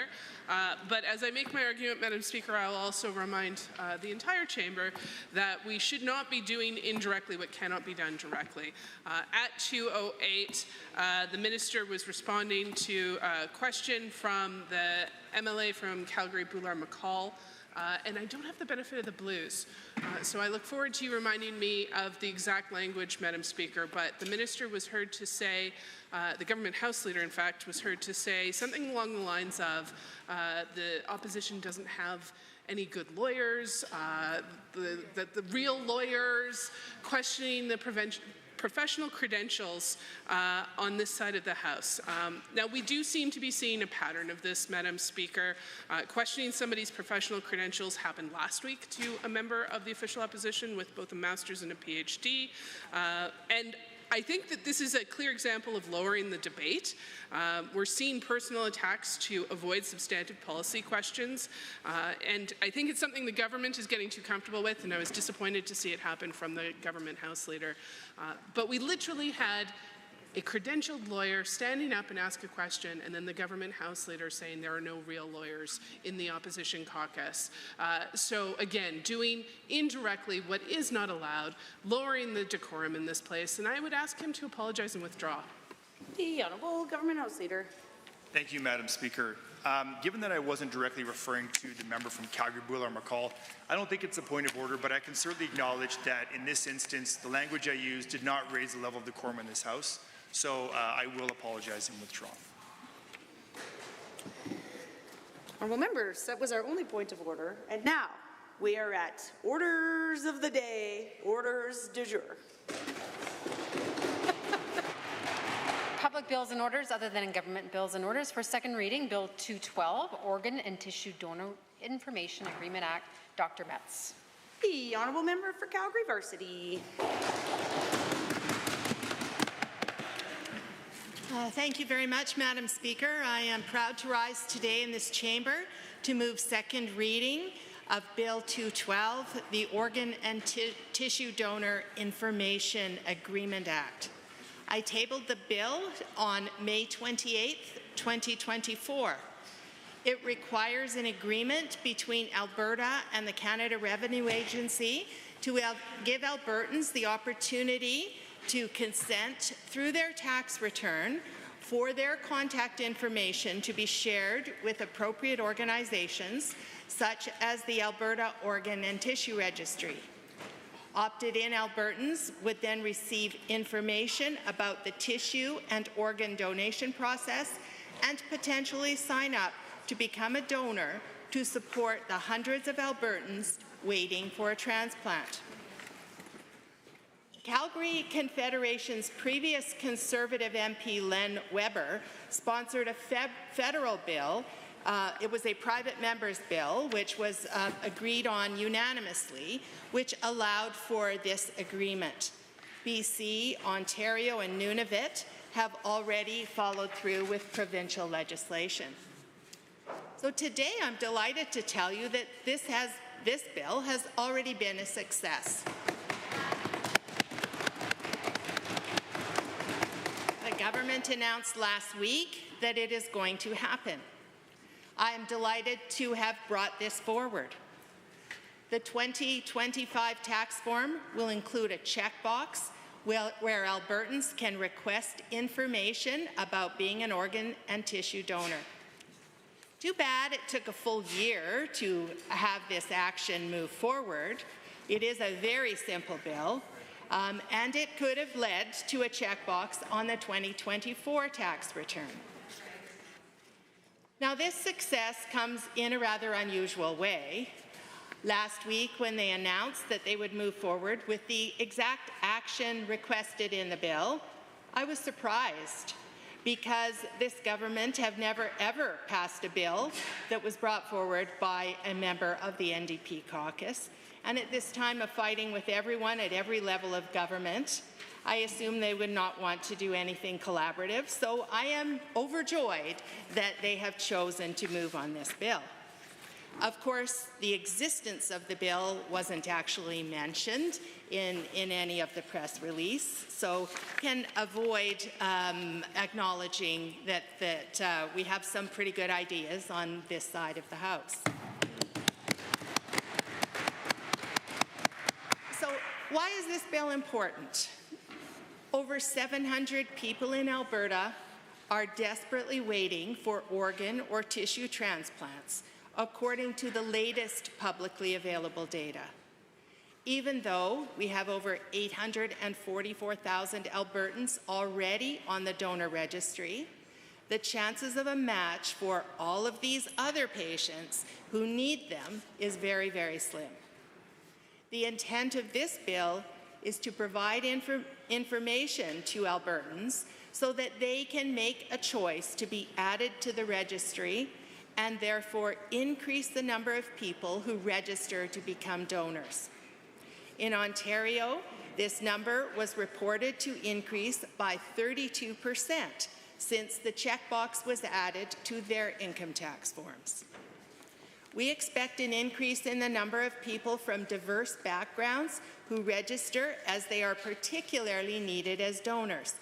They may have simply been less likely to come across the information about being a donor from other sources. More Albertans are also becoming aware of other organ donation options, such as living kidney donation. This bill will be a way to get the word out about living kidney donation, as well as it can be included in information provided. This is especially important to those who are already open to the idea of organ donation. My neighbor Kelly has polycystic kidney disease and required dialysis since 2019. She has been hooked up to a dialysis machine 6 to 8 hours a day, 3 times a week. She cannot work, and she requires help with childcare. Family members need to drive her to and from dialysis. She is severely fatigued all of the time. She cannot participate in most family vacations, although arranging dialysis in another Alberta centre has allowed a rare brief camping trip within the province. She recently missed watching her daughter compete in the Special Olympics in Europe. This bill will likely help people like Kelly by increasing the number of people on the donor registry. But other measures that are even more critical in helping to bring transplant to more Albertans are needed. None of these could be included in a private member's bill because they all have some costs attached, although they do save us money in the longer term. I hope the minister will consider additional actions and act on them. I hope she consults with the clinical teams to understand the details of other needed steps that will allow them to share updates on what is in the works publicly. I ask her to do the right thing and to give people hope. There is no benefit to secrecy. I will continue to bring forward other good ideas. It is important to invest in rapid transplants for the well-being of people themselves as well as for the economy. Dialysis costs up to $100,000 per year per person. Transplant does have a slightly higher upfront cost, and there are ongoing costs for surveillance and immune suppression, but it is much less expensive in the long term and frees up the individuals who receive the transplant. But what are the barriers? Well, our transplant teams in Alberta are underfunded and overburdened. They cannot increase the number of transplant patients that they look after without reducing the resources, without reducing what they can do for any one individual. Therefore, we need to invest in more staff for pre- and post-transplant care. These same limited staff are also involved in trying to support potential donors through the donor assessment process. And we really need more time for them to be able to do that because donors are changing their mind. It takes such a very long time to get a transplant. To manage the people waiting for these transplants, other resources are needed, including lab resources. Alberta is only resourced to evaluate one donor at a time, and each assessment takes many months, almost a year. One after another of potential donors can be assessed. We need to be doing them concurrently, as economic analysis has shown that this is worthwhile because we then avoid the costs of dialysis. Another limit is hospital and staff capacity. I'm sure we all remember the fiasco in December 2023 when a parent under anesthetic came out of anesthetic without giving up her kidney because there was no ICU capacity for her child. Heroic measures by physicians and staff made that happen in the long run, but we're no better at this time. Hospital capacity is critical, stable staffing is needed. Private surgical centers are, as predicted and as always happens, taking needed resources from public hospitals, so the wait lists are growing for kidney surgery, for transplant surgery, and there's often cancellations at the very last minute for the patients and the donors. So from the perspective of care for people with transplants, we need coordinators, we need more funding of the team, and we need to expand the resources so we can make this happen more thoroughly in Alberta. And this will save us money in the long run. We need to increase the surgical capacity in our publicly funded hospitals, and I ask the minister to speak to the leaders of these programs and support their needs. Listen to the patient advocates who also know what is needed. Now that we know that I can be heard, I have some other ideas that I've put forward that I'd like an update on.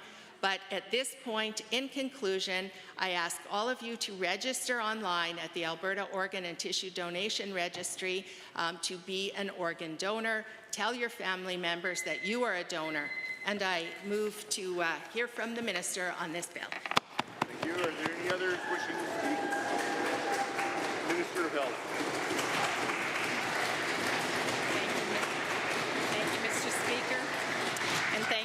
to the member for bringing this forward.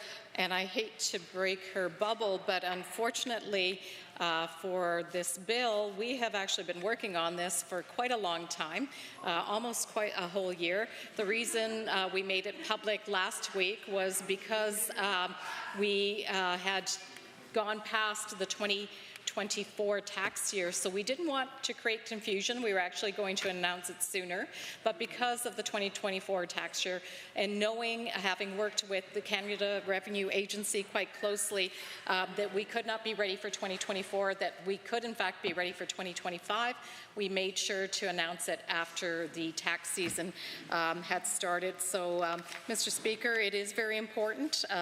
It is the reason why we have given more prominence to Give Life Alberta in the province. We have actually now removed it from the oversight of Alberta Health Services. It will be under Acute Care Alberta because it does deserve its own prominence. We need to make sure that people are aware of the ability to provide their organs and tissue donations. We are going to work very closely with Give Life Alberta and all of the providers across the province. But again, this bill, while very laudable, because it does do all of those things that the member opposite was saying, is unnecessary and because it is redundant. We've already put this into action. We're looking forward to making even more improvements with organ transplant and tissue donation across the province. And Mr. Speaker, with that, I would say I would ask all the members, although as the member opposite has said, there's a lot of value to it. We're already doing it. So there is no need for this bill. We've already done it, doing it, have done it, and we'll continue to make sure that organ donation and tissue transplantation gets the prominence that it needs across this province. So again, I would ask my, my fellow members to vote down this bill because it's redundant, and we don't need redundant bills in this legislature. Are there any others wishing to speak to the bill? Seeing none, I give the opportunity for Calgary Varsity to close debate.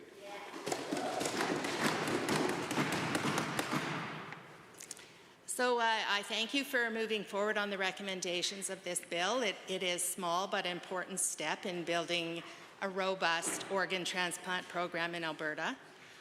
The program does need to be supported, not starved of the much needed funds to expedite organ transplants and safely support patients. I will continue to bring forward other ideas.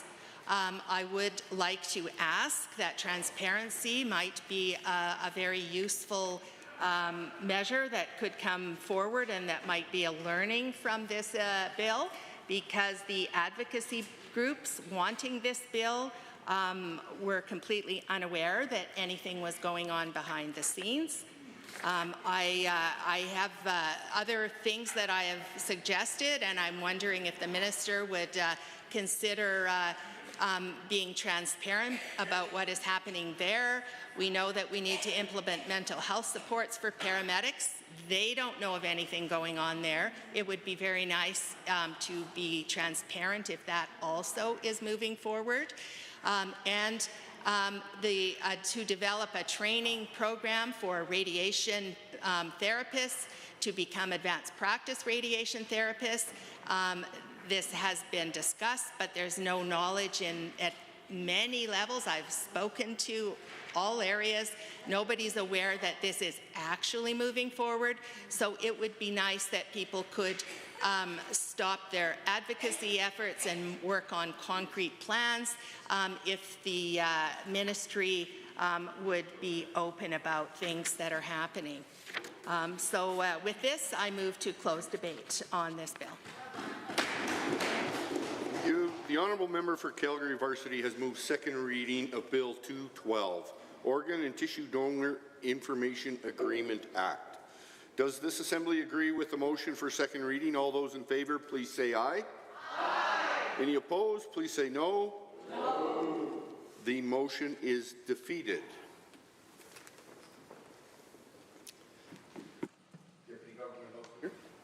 Thank you very much, Mr. Speaker, I rise to request the unanimous consent of the Assembly to waive Standing Order 8, subsection 1, call at 5 o'clock, and proceed immediately to consideration of motion other than government motions 524.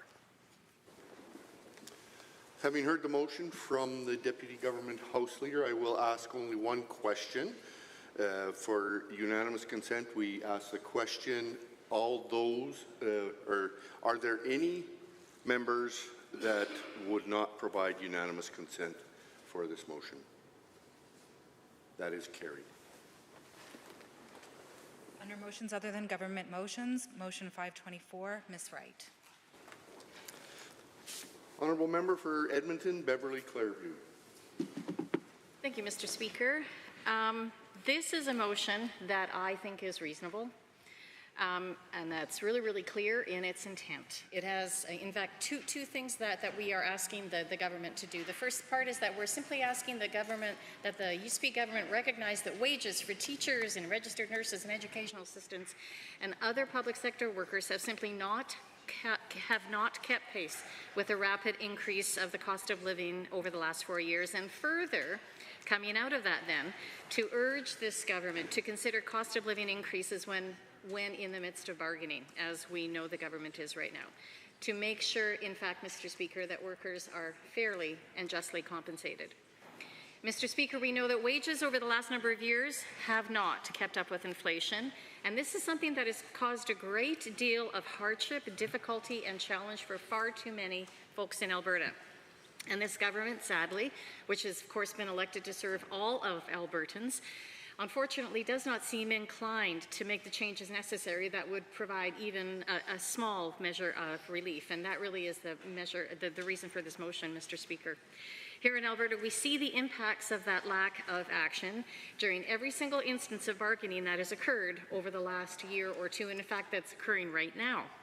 Workers have asked that government hear and respond to their experiences, what it is like to work in Alberta right now after years of inflation, price gouging, and affordability crisis that doesn't seem to be going anywhere. There is reasonableness in what it is they're asking for. They're asking to be treated with respect, and they're asking to be treated fairly. These folks have experienced a very real decline in the power of their wages. They've endured, and we all have, Mr. Speaker, we've all endured double-digit inflation over the years. And all of this has resulted in a decline in their purchasing power. And this is through all sectors, through all manner of work. And today's motion, again, is about how this USP government should be simply accounting for and planning for something that is a reasonable thing to be accounting for when they are considering what public sector bargaining will look like coming up. They should be thinking about offering those folks who work on all of our collective behalf in so many areas, nurses, teachers, educational support workers, cooks, conservation officers, social workers, skilled trades, wildland firefighters, care workers, and healthcare workers, because all of these folks who are doing some really tough work on our collective behalf deserve to have a life where they can thrive. They deserve to have a paycheck that fairly compensates them for the labor that they offer us. And unfortunately, we're in the middle of a USP government that continually, it seems to me, refuses to listen and to respond in a respectful manner, which I believe is one of the reasons why we're in the impasse that we are in where bargaining is concerned. We know that inflation and cost of living is a thing. We go to look at how much our rent is going to be increased. We go to the grocery store. We go to renew a mortgage. We go to perhaps look at, yet again, buying another a beater rather than perhaps a more recent model car. We know how hard it is to make ends meet these days. And that basket of goods and services that's used to calculate inflation actually typically includes many of those things: food, shelter, furniture, clothing, transportation. Using that basket of food, the Bank of Canada, on our behalf, will calculate and tell us that between 2015 and 2025, the overall inflation rate that we've all experienced is just under 30%. It sits at about 29%, and that is an astonishing number. And quite frankly, it rivals the 1980s, Mr. Speaker. Between 1915, now I'm really dating myself. Between 2015 and 2019, inflation increased by an average of 1.75 per year. But between 2019 and 25, inflation rose 20% over just that small, relatively small, 6-year period, which accounted for an average inflation rate of around 3.19%. And this should, of course, be otherwise thought of and known as a decline in the value of money. It means although we might have $100 to spend, that $100 is simply not worth as much as it used to be worth. And that has real impacts, Mr. Speaker, in terms of people's general standard of living. And when one considers we're all in the midst of this massive affordability crisis that stretches through everything we do and everything we need, and while this year's inflation rate may indeed look like it's stabilizing for a bit, and that, of course, provides some relief, that 29% over the last decade is an awful lot to bear for all of us. It's an awful lot to bear for those everyday Albertans, those public sector workers who do that work every day to keep all the government buildings open, to keep the schools open. They teach our children, they take care of us when we go to hospital. These are important folks, Mr. Speaker, and they deserve to be fairly compensated. And adding this sort of adjustment when considering bargaining is the right and an important thing to do. Stats Canada came up in a report that was released in June 24, and it noted that as inflation rose sharply beginning in 2021, the actual value of hourly wages, real wages, declined for many people in Canada. And we know, of course, that the pandemic did a number on everyone's paycheck and everyone's expenses, but the pandemic isn't the only thing at force here. Between 2020 and 2022, the median hourly real wage in Canada fell by nearly 5%. And those same statistics, Mr. Speaker, also tell us that Alberta, along with Saskatchewan, are the only provinces where real wages decreased over the last decade. And in fact, since 2019, Albertans' real hourly wages have dropped by 4.5%. And to put it another way, in 2023, half the workers in Alberta made $30 an hour or less. And when you account for inflation, the analysis tells us that this was about $1.74 per hour, or 5.5% less than 10 years ago. And regardless of what the government tells us, and I know they tell us this a lot, the truth of the Alberta advantage, in every single month, other provinces, Mr. Speaker, are slowly but surely catching up to us. That advantage is very quickly becoming a distinct disadvantage, particularly when you set it against the very real experiences that folks are going through right now. And particularly when, Mr. Speaker, you remember that inflation doesn't always impact everybody equally. As one researcher stated, at any moment of inflation, of precarity, it is always those who have less who pay the highest price. And this government has had a number of opportunities recently to show they support the very hard work that these workers, these Albertans do. They had an opportunity to support the Protecting Workers Tips Act. They had an opportunity to acknowledge and respond to class sizes. They've had an opportunity to, in fact, change their bargaining stance, to propose salary increases for all public sector workers that reflect the previous year's worth of inflation, except they didn't do any of that, Mr. Speaker.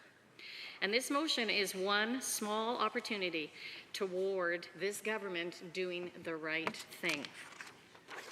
And it's important to acknowledge that wages for public sector workers, wages for all workers, but in this case for public sector workers, simply haven't kept pace with the rapid increase in that cost of living. And all that a COLA clause is, a cost of living adjustment clause, it's simply a piece of language in a collective agreement which just asks and requires that the rate of inflation is taken into account when wages are set. And the clause's provisions can look different because contracts are different, Mr. Speaker. It can link a percentage wage increase to a percentage inflation increase, or it can link a dollars and cents amount to a change in the inflation index, or it can do a combination of the two. It can allow for increases in wages at a specified intervals during the length of a contract. Some clauses only come into effect, in other words, they're triggered once inflation hits a certain level. In other circumstances, they're always in effect and always taken into consideration. What these clauses do, though, Mr. Speaker, and this is the most important part here, they provide a short-term salve against temporary increase in the cost of living because they guarantee for those workers that wages will keep pace with expenses. In other words, earnings keep pace with inflation, which has a positive impact upon the purchasing power of each of those workers. They also provide assurances that future inflation will be accounted for the moment it occurs, so as it happens, rather than a decade later. All of this means that employees and employers don't have to scramble. And this, unfortunately, the scrambling, is what we've been in the middle of dealing with over the last couple of years. So when governments consider COLA as a portion of what it is they're doing in their bargaining with public sector workers, Mr. Speaker, it ends up not just being about the wage itself. It ends up being about so much more. Employers, like the government of Alberta right now, like this UCP government, can provide some small sense of security that folks and workers can count on, particularly when dealing with uncertainty that none of us have any control over, like a sudden increase in inflation perhaps, owing to the effect that tariffs might have on our economy through so very many sectors. Cost of living agreements do not replace regular wage increases. They sort of walk alongside those increases. But their consideration is important and meaningful. They ensure that workers know that in current and future bargaining sessions, they'll be treated fairly and respectfully. I would ask the member for Edmonton Beverly Clareview to move motion 524. I move motion 424. Okay. Thank you. Are there any others wishing to speak? The member for Edmonton Manning. Thank you, Mr. Speaker. And it's a pleasure to rise and speak to the motion. I was hoping that maybe the Minister of Finance would be willing to speak to the motion first, but I'm happy to stand and take his spot. So we can continue on with the importance of negotiations and working with our public sector, and something that is under the purview of the Minister of Finance, and the importance of COLA. So I do, before I get into the importance of today and why COLA is so important today, do want to maybe go down a little bit of a history lesson with the government around the good old Klein days, which I'm sure, and I was expecting that response. I was respecting that response. I would say that, you know, there are folk that look back on Premier Klein's leadership, and there's a lot of fond memories, I'm sure, for the Conservatives around what his leadership looked like and some of the things that he did while he was Premier. I would like to remind the government opposite that when we ran in 2015, Premier Klein's daughter endorsed our party and not the Conservative Party because there was some concerns about the shift of the Conservative movement in the day and moving away from the values of Klein. What I will say, though, is that there are things that the Conservative government should learn from when Premier Klein was Premier. And that was when he first took over as the leader of the Progressive Conservatives. He was elected in 1995. Served a very long time as Premier, actually. But during his first couple of years, he had some very big bumps along the road.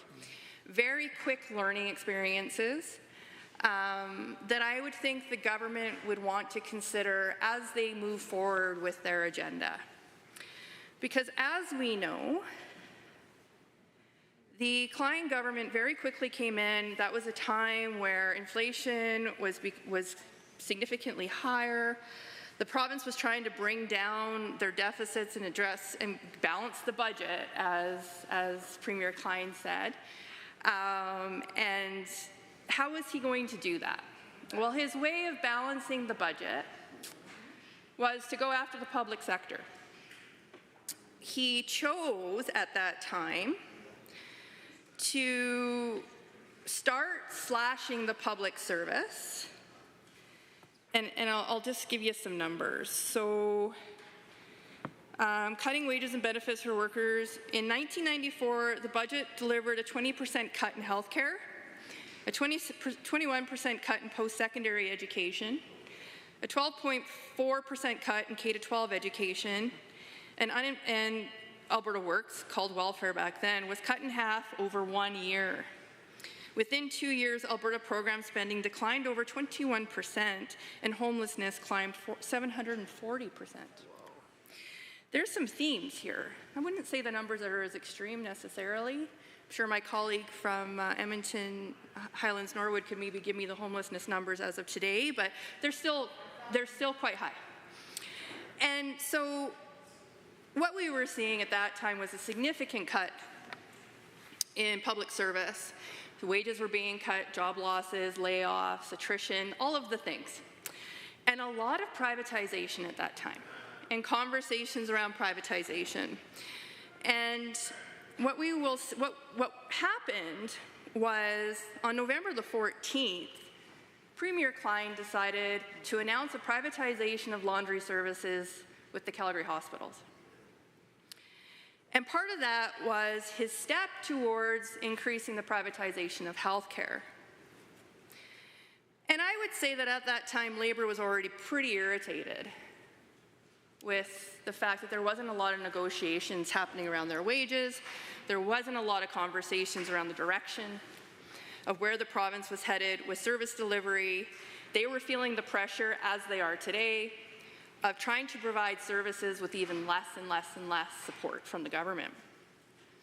And so I'm sure, as everybody in this House knows, what happened was the laundry workers who were members of CUPE at that time, similar to our educational assistants that we just recently saw, go on a strike due to the fact that they weren't being able to do appropriate bargaining. They decided to walk. And they did some job action. Some of them called in sick. Some just decided to just not show up. But anyway, what happened was the beginning of a movement in Alberta's history. And what we saw was the rest of the government sector, and a couple members, I believe, in our caucus were probably there at that time. And it created a wildcat strike. Hospitals shut down, teachers didn't show up, like everybody just decided at that point they'd had enough and they weren't going to put up with it anymore. And what I would say is when that strike happened, the Klein government, they broke the law. That's what you took from learning. I love how that's what the government took from this. They broke the law. Not about the fact that maybe, just maybe, workers at some point, this is a history lesson, and there is a learning here, and the history lesson to the whole thing is that you can't treat workers one way and expect them to continue to show up and not pay them what they deserve to get paid, not to do fair negotiation, not to do fair bargainings, continue to offer them zeros and expect that at some point they're not going to say enough is enough. Right. Klein figured it out pretty fast. The wildcat happened. And very quickly, he pivoted. And he moved away from his privatization agenda and the slashing of services and decided it probably wasn't the best direction for him to go. Government, you're in that moment right now. Just trying to give you some advice. You can learn from Klein, since people like to continue to quote him on the government side. Take some advice and realize that you have public sector workers who are currently in the motions of doing strike votes. They've had enough. And they've done it before and they're not scared to do it again. And so maybe go back to the table and have a conversation. Doing a motion to the Labour Board for a lockout does not encourage a mutually respectful conversation. It just basically is like, you strike, we lock out, oh my goodness, here we go. And then you're at an impasse. But what happens is when you hit that impasse is that Albertans suffer, right? It shuts down hospitals, it shuts down classrooms, essential services become a problem, remand centers, like prisons, emergency services like paramedics, the current building we're standing in. There are places that will be impacted if the government decides not to come back to the table. And so let's talk about the fact that this is also something where it exists in other places. So COLA, cost of living adjustment exists with the public service pension plan. It exists within the LAPP. It exists in the special services pension plan. All of those pension plans already have COLA built in to what public sector service workers receive when they retire. So the irony of this is that we're already going to see through the public service pension plans, the LAPP or the special services pension, an adjustment to COLA this year. So the retired folk are going to get it. But if you're still working, you don't qualify for COLA currently as being negotiated or discussed or existing within the legislation. So it's built in as part of the pension legislation that COLA has provided. And that's to protect pensioners. That's to recognize that without COLA, their dollar erodes and they don't have as much to spend. And in fact, pensioners tend to be the folks that are driving some of the economy when it comes to travel and doing all of those other things. And so the concern, I guess, would be, or the rationale, I guess, would be, is that if we're looking at this motion, the government should vote in favor of it. One, to show goodwill, but also just align yourself with all the other pension plans like everybody else gets. Thank you. Any other members wishing to speak to motion 524? The member for Edmonton Glenora. Thank you very much, Mr. Speaker. And I want to begin by thanking the member for Edmonton Beverly Clearview for using this opportunity to give us a chance to vote and to consider a motion other than government motion 524, and the importance of having a living wage for those who we entrust with taking care of important public sector initiatives on behalf of us all. And it does specifically name some workers or some professions, but I do want to take a moment to just reflect on how many public sector workers are at work right now in this building and in so many other government buildings on our behalf, making sure that we are in safe, clean work environments, that we are able to do our jobs with focus and commitment, and that's what they ask for in return too. So I'm thinking about all of the people who are literally emptying our waste baskets under these desks at the end of the day, and how many of them are really struggling right now to be able to put food on the table and pay their rent. There are a number of workers, because now that the government's given notice around potential lockout initiatives, that are getting ready for what the strike or the lockout will look like. And folks pool their resources when they're part of a union, and those resources are used to pay out strike pay on an even basis. So even if some people make more money than others, when you're on strike, everyone makes the same.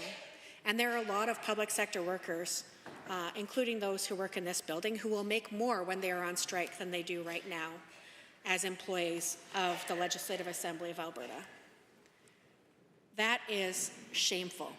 $700 a week is not a large salary, Mr. Speaker. And I know that the government members know this because they themselves voted to give themselves a cost of living increase for those who lived outside of the capital region to pay for their rents.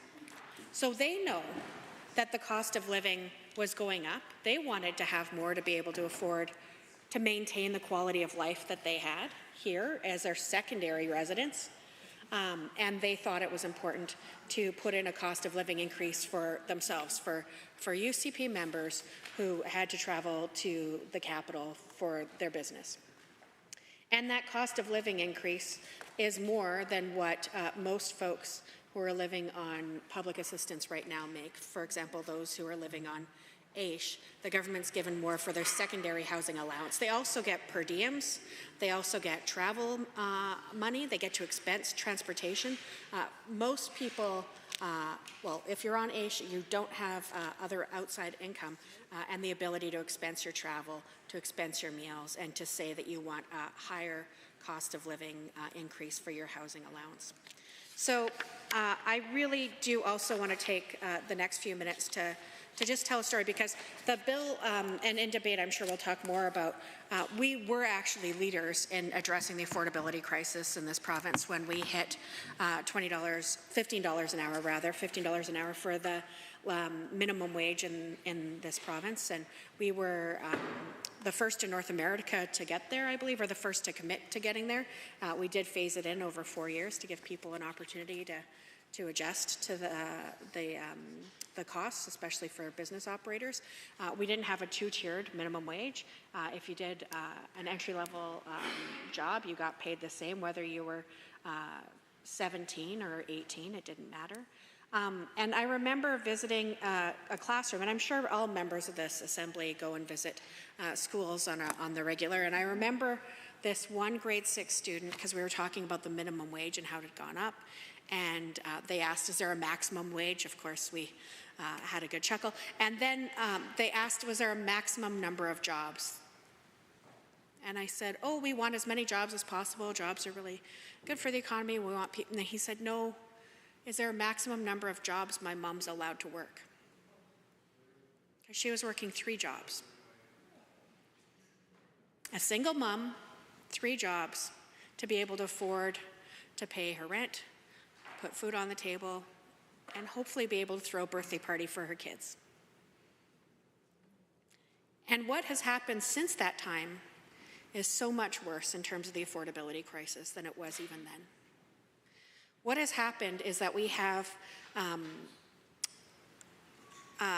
for 6 years, seen either a freeze or a rollback to the minimum wage, and that at that same time, we've seen the largest inflationary pressures that I can recall, because I was very young member from Beverly Clearview in the 1980s, but I do, the biggest inflationary pressures we've seen since then, and maybe even bigger than we saw during that time. So this is really about ensuring fair compensation so that people can keep up with the cost of living. This isn't about extravagance. This is about being able to meet your basic needs and have a little bit extra so that your kid doesn't need to go to school worrying about if you're going to end up having to take another job and if you're not going to be able to be there to tuck them into bed at night. This is about making sure that everyone can afford to have a good life. And I do regularly hear members from both sides talk about Alberta being the best place to live, work, raise a family, vacation, start a business, all of those things. I want them to be true for everyone, not just for some. And people that we put into the public service deserve to have a good quality of life for them and those they love. Living wage right now in both Calgary and Edmonton is far from the minimum wage of $15. Living wage in Edmonton now is $22.25, and in Calgary it's $23.70. Those are significantly higher than what we are paying people. And I know that the thrust of this is around those who are working in the public sector, and it is incredibly important that everyone in the public sector be able to see themselves on a career path when they start here. I don't want people to work here thinking, oh, I'm just here to cut my teeth and then get out and go make way more money somewhere else. That is possible, but if people can at least have a dignified life and a reasonable income, they should be able to see themselves staying in the public service and working here long term until they can afford to retire one day. And speaking of retiring one day, there are many people who work in these jobs that are far beyond the age of 65. When you leave here today, colleagues, through you, Mr. Speaker, think about all the people downstairs who are wearing the really lovely Alberta branded t-shirts or collared shirts. And if you stop and ask some of them how their day's going, maybe even their age if it comes up in natural conversation, you will be shocked how many people are over 75 who are still working in this building. How many people are over 75 and are working 2 jobs, Mr. Speaker? I know that during the EA strike, when people who had children with disabilities were told that they couldn't safely send their children to school, how wrong that the government was nickel and diming these EAs so that they had to go on strike, so that the kids that they were supporting were told that they weren't welcome in school. And that meant that the parents of those kids had to also take time off from their jobs to stay home and care for their children because their children couldn't be safe at school. When the government makes these decisions that force workers onto the streets, it has mega impacts throughout our organizations and throughout our communities. And I bring this up because I know somebody who works in one of these public sector jobs who told me that they were still working because their kid had to stay home with their grandkid who was told that they couldn't go to school because it wasn't safe for them. Everyone should be able to be on a career path that brings them dignity, that ensures that they can pay their bills at the end of the day and have a little bit extra for those nice things, and that they can see themselves contributing to the best of their skills in the best way possible for their fulfillment and the fulfillment of our province. And I am also reminded, Mr. Speaker, of our leader, Naheed Nenshi, regularly talks about when he was in Fort McMurray visiting with workers on the line there, and there was a worker who talked about how she didn't stumble into the profession of being an educational assistant. It was a chosen profession. She went to school for it. She worked really hard. She was proud to be employed by the same division for over 20 years. And in that time, I think her increase was a few bucks, $5 maybe, over a 20-year period. That is not okay with the inflationary pressures that we are facing in the province of Alberta. And I will say the other half of that is to do something to stop inflation, to do something to help control those pressures. So the government could bring in rent increase caps, because that's the #1 reason why people are working multiple jobs right now. And certain landlords are increasing the rates at awful rates that either push people onto the streets or push them to working additional jobs. They could cap electricity rates and utility rates. They could take many, many small measures that would make a big difference in people's lives. But today they have the opportunity to take a measure to vote on this motion, and I want to thank my colleague for bringing it forward. Thank you. Any others wishing to speak? I will recognize the member for Edmonton Riverview. Thank you very much, Mr. Speaker, and I'd also like to thank my colleague from Edmonton Beverly Clairview for bringing forward this motion. It's a very important one, and it is, as my colleagues previous to me have explained already, it's a very significant, important motion that the government consider the cost of living increases when they're bargaining with public service. We know that even in this year's budget, the government itself, in their own figures, they say that the consumer price index is increasing by 5.1%. So that's a significant increase. And if workers do not get a cost of living adjustment themselves, then of course they have less power to purchase and to buy the necessities of life. And we know that we have some of the highest grocery prices in the country, high insurance, insurance, car insurance. I mean, the UCP took the cap off, and now the insurance industry is bringing in significant profits, billions and billions of dollars. Same with the utilities. They're the highest in the country. Housing, it may not be the highest in the country, but that's still a very significant increase. And despite the Minister of Seniors and Community Social Services saying that we have this great situation in housing, he's always not referring to affordable housing. He's just referring to housing in general. And so he's missing the point. We're talking about affordable housing, and that housing is out of the reach of so many, and they have to live in overcrowded settings, substandard housing, put up with a lot of things because they don't have that choice. And that's a lot to do with not, being able to have the income. But of course, people who are hired as public servants do an important service for us in Alberta, and they should be remunerated at a fair and just way. And unfortunately, sometimes this is not happening. And we know that the UCP, since they became government back in 2019, that real wages have dropped overall by 4.5% under their watch. So all Albertans, regardless of being public servants or not, are experiencing less buying power because their wages are not keeping up with inflation. And so it's very important that the government see that public servants should be supported with this cost of living increase, and when they are involved in negotiations, which they are now, of course, with many public servants. We know that there's teachers, registered nurses, registered social workers, educational assistants, and many other public servants whose contracts are up for negotiation right now. And so the government should seriously consider making sure that this is a fundamental part of their negotiations that they offer to workers in Alberta. Myself, I was a public servant for some years. I worked as a caseworker and also a supervisor in child welfare. And it was a bit later than the Klein era, but not much later. And,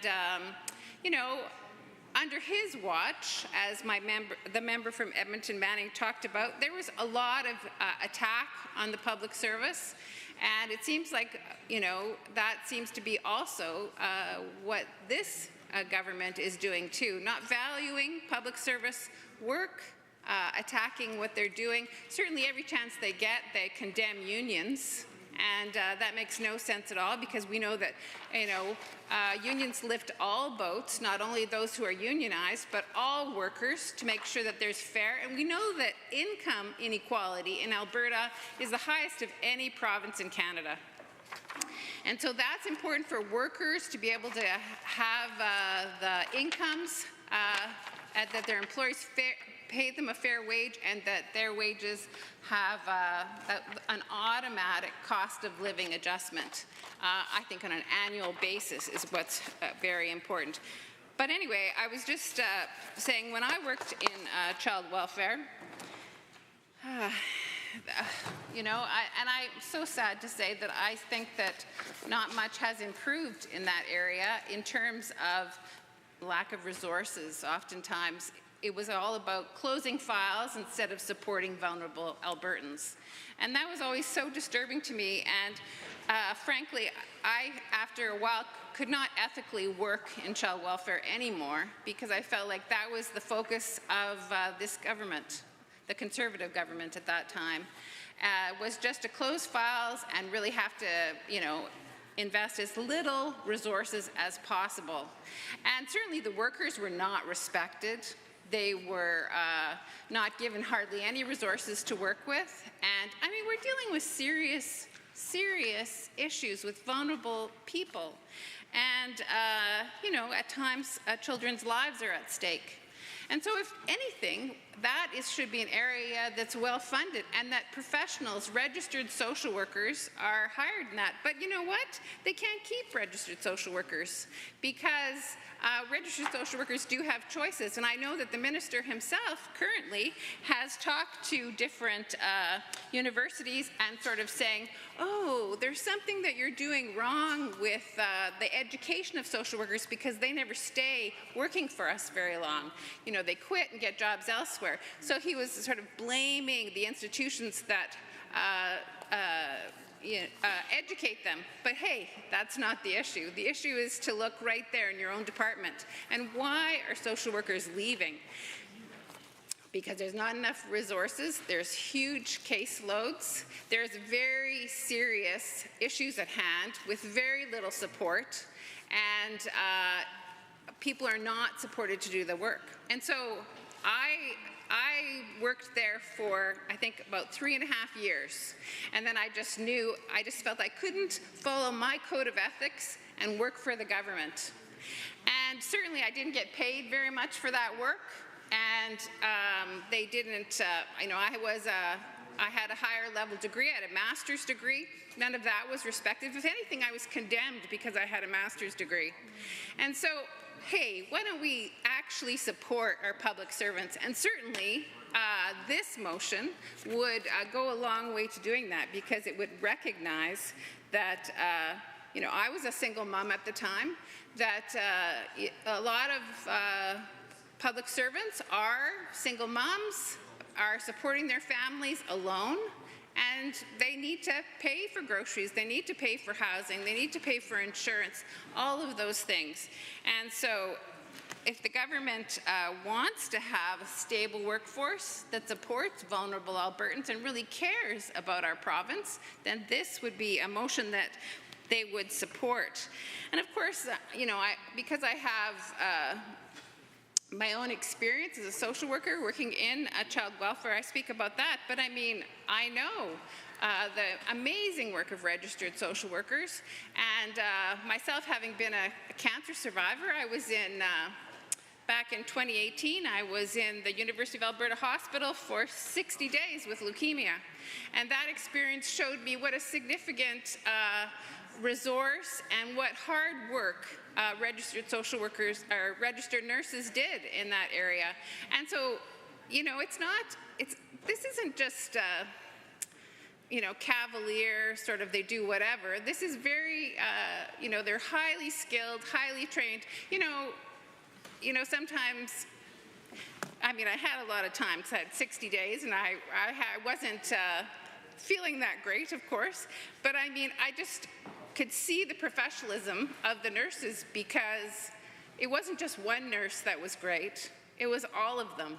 And that didn't happen by chance, that happened because they had devoted themselves to their profession, they followed their code of ethics, standards of practice, they kept themselves current with continuing competence, all of those things, and that made them all have a very high standard of care, which basically saved my life. And I know so many other Albertans have that experience too.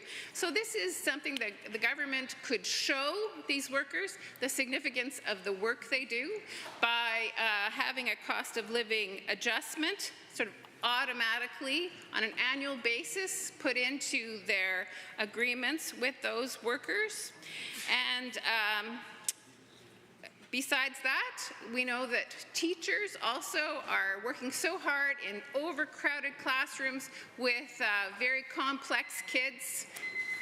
Okay, thank you. Thank you. I'll recognize the President of Treasury Board, Minister of Finance. Thank you, Mr. Speaker. I rise to speak to the motion from the member for Edmonton Beverly Clareview, motion 524. We've been in this latest round of bargaining for over a year now, and we've been working hard to reach agreements with all of the unions that are part of our public sector, and it hasn't been easy. We've had 2 tentative agreements rejected, first by the nurses and last week by the teachers. One thing I will give the members opposite credit for, I'll be charitable here and say it's one of the few good things that they did while in government, is the creation of the Public Bargaining Coordination Office, the PBCO, because it lets us look at this from a whole of government approach. We operate not on rhetoric or feelings, but base our bargaining strategies on the market data. Well, what does the data say? It says that in most cases coming out of COVID that we were below market. So we are making offers that bring wages up to the market. The general wage increase ratified in that agreement was 12% or 3% a year for 4 years. That's the same offer we made to teachers and to AUPE staff with targeted market adjustments. Sheriffs and correctional workers, for example, were found to be further below market, and so the offer made in their case is 24%. Mr. Speaker, these are substantial increases. The average private sector salary increase in that time was 2%. But we believe in fair compensation, in ensuring that we can compete for talent with the rest of Canada, but also ensuring that there is just remuneration for the work that is done. Everyone in this chamber respects the work that nurses and teachers do, the work that our entire public service does, and that is why these agreements have been offered. It is also critical to point out that the salary adjustments are only a portion of the labour agreements. Part of the nursing deal was to ensure that there is funding to improve our healthcare system and attract talent to rural and remote areas. I'm a rural MLA, and I don't need to tell my rural colleagues that attracting nurses to rural Alberta is a struggle. With the contract that was ratified, we will see more nurses in the areas with shortages, and my colleague, the Minister of Health, will be hiring 1,000 nursing grads a year to ensure that the system is fully staffed. The agreement with the ATA is similar. In addition to the salary increases, we also offered $405 million in supports in the classroom. It would have made progress on the issues of classroom complexity, of class sizes. It would have taken the education budget from $10 billion this year to nearly $12 billion in 2027. It is my hope that in the coming months we can reach an agreement that is best for teachers, students, and families. The members opposite want us to do something that goes against the labor market. They want us to go against the data. The numbers don't lie. This is the data. Here's some other data. This year, the budget has a $5.2 billion deficit without a path to balance. Oil prices are depressed and volatile, and the global economy is in turmoil unlike almost any other time in our lifetimes. Fair compensation and addressing the challenges of population growth in our health and education systems is the focus and the theme of Budget 2025. But the province has to make offers that we can afford. Albertans understand that, and I think that when we see demands from some groups for 30% wage increases, it is not only insulting to Albertans, but also shows a dramatic lack of understanding of the government's fiscal position. Now, before I ask all members to oppose this motion for reasons I just outlined, I just wanted to make a quick comment regarding some of the comments made by the members opposite that this government disrespects the public service. I would say look at the facts. We offered a deal that was ratified with the United Nurses that by their own accounts makes them the highest paid nurses in Canada.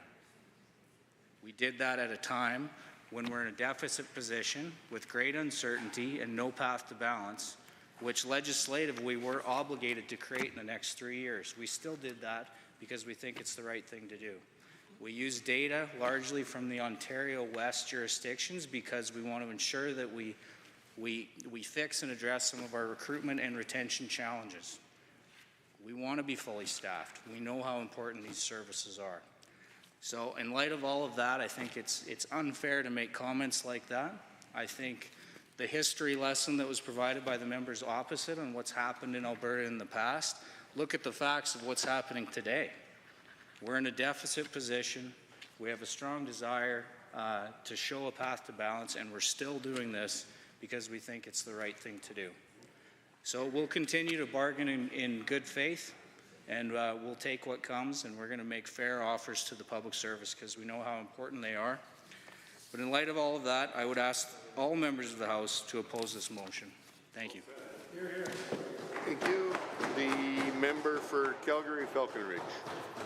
Thank you, Mr. Speaker. I rise today in strong support of personal members' motion 524, which calls on the government of Alberta to urgently address the growing cost of living crisis that is directly affecting the lives of teachers, district nurses, educational assistants, and many other public sector workers. This motion calls for the government to consider cost of living increases during future public sector contract negotiations to ensure that these dedicated workers receive fair compensation for their hard work. The rapidly rising cost of living over the past 4 years has not yet been matched by wage increases, which leave thousands of hardworking Albertans struggling to make ends meet. Public sector workers are vital to the health of our communities. They work long hours to support our education system, healthcare services, and critical social programs.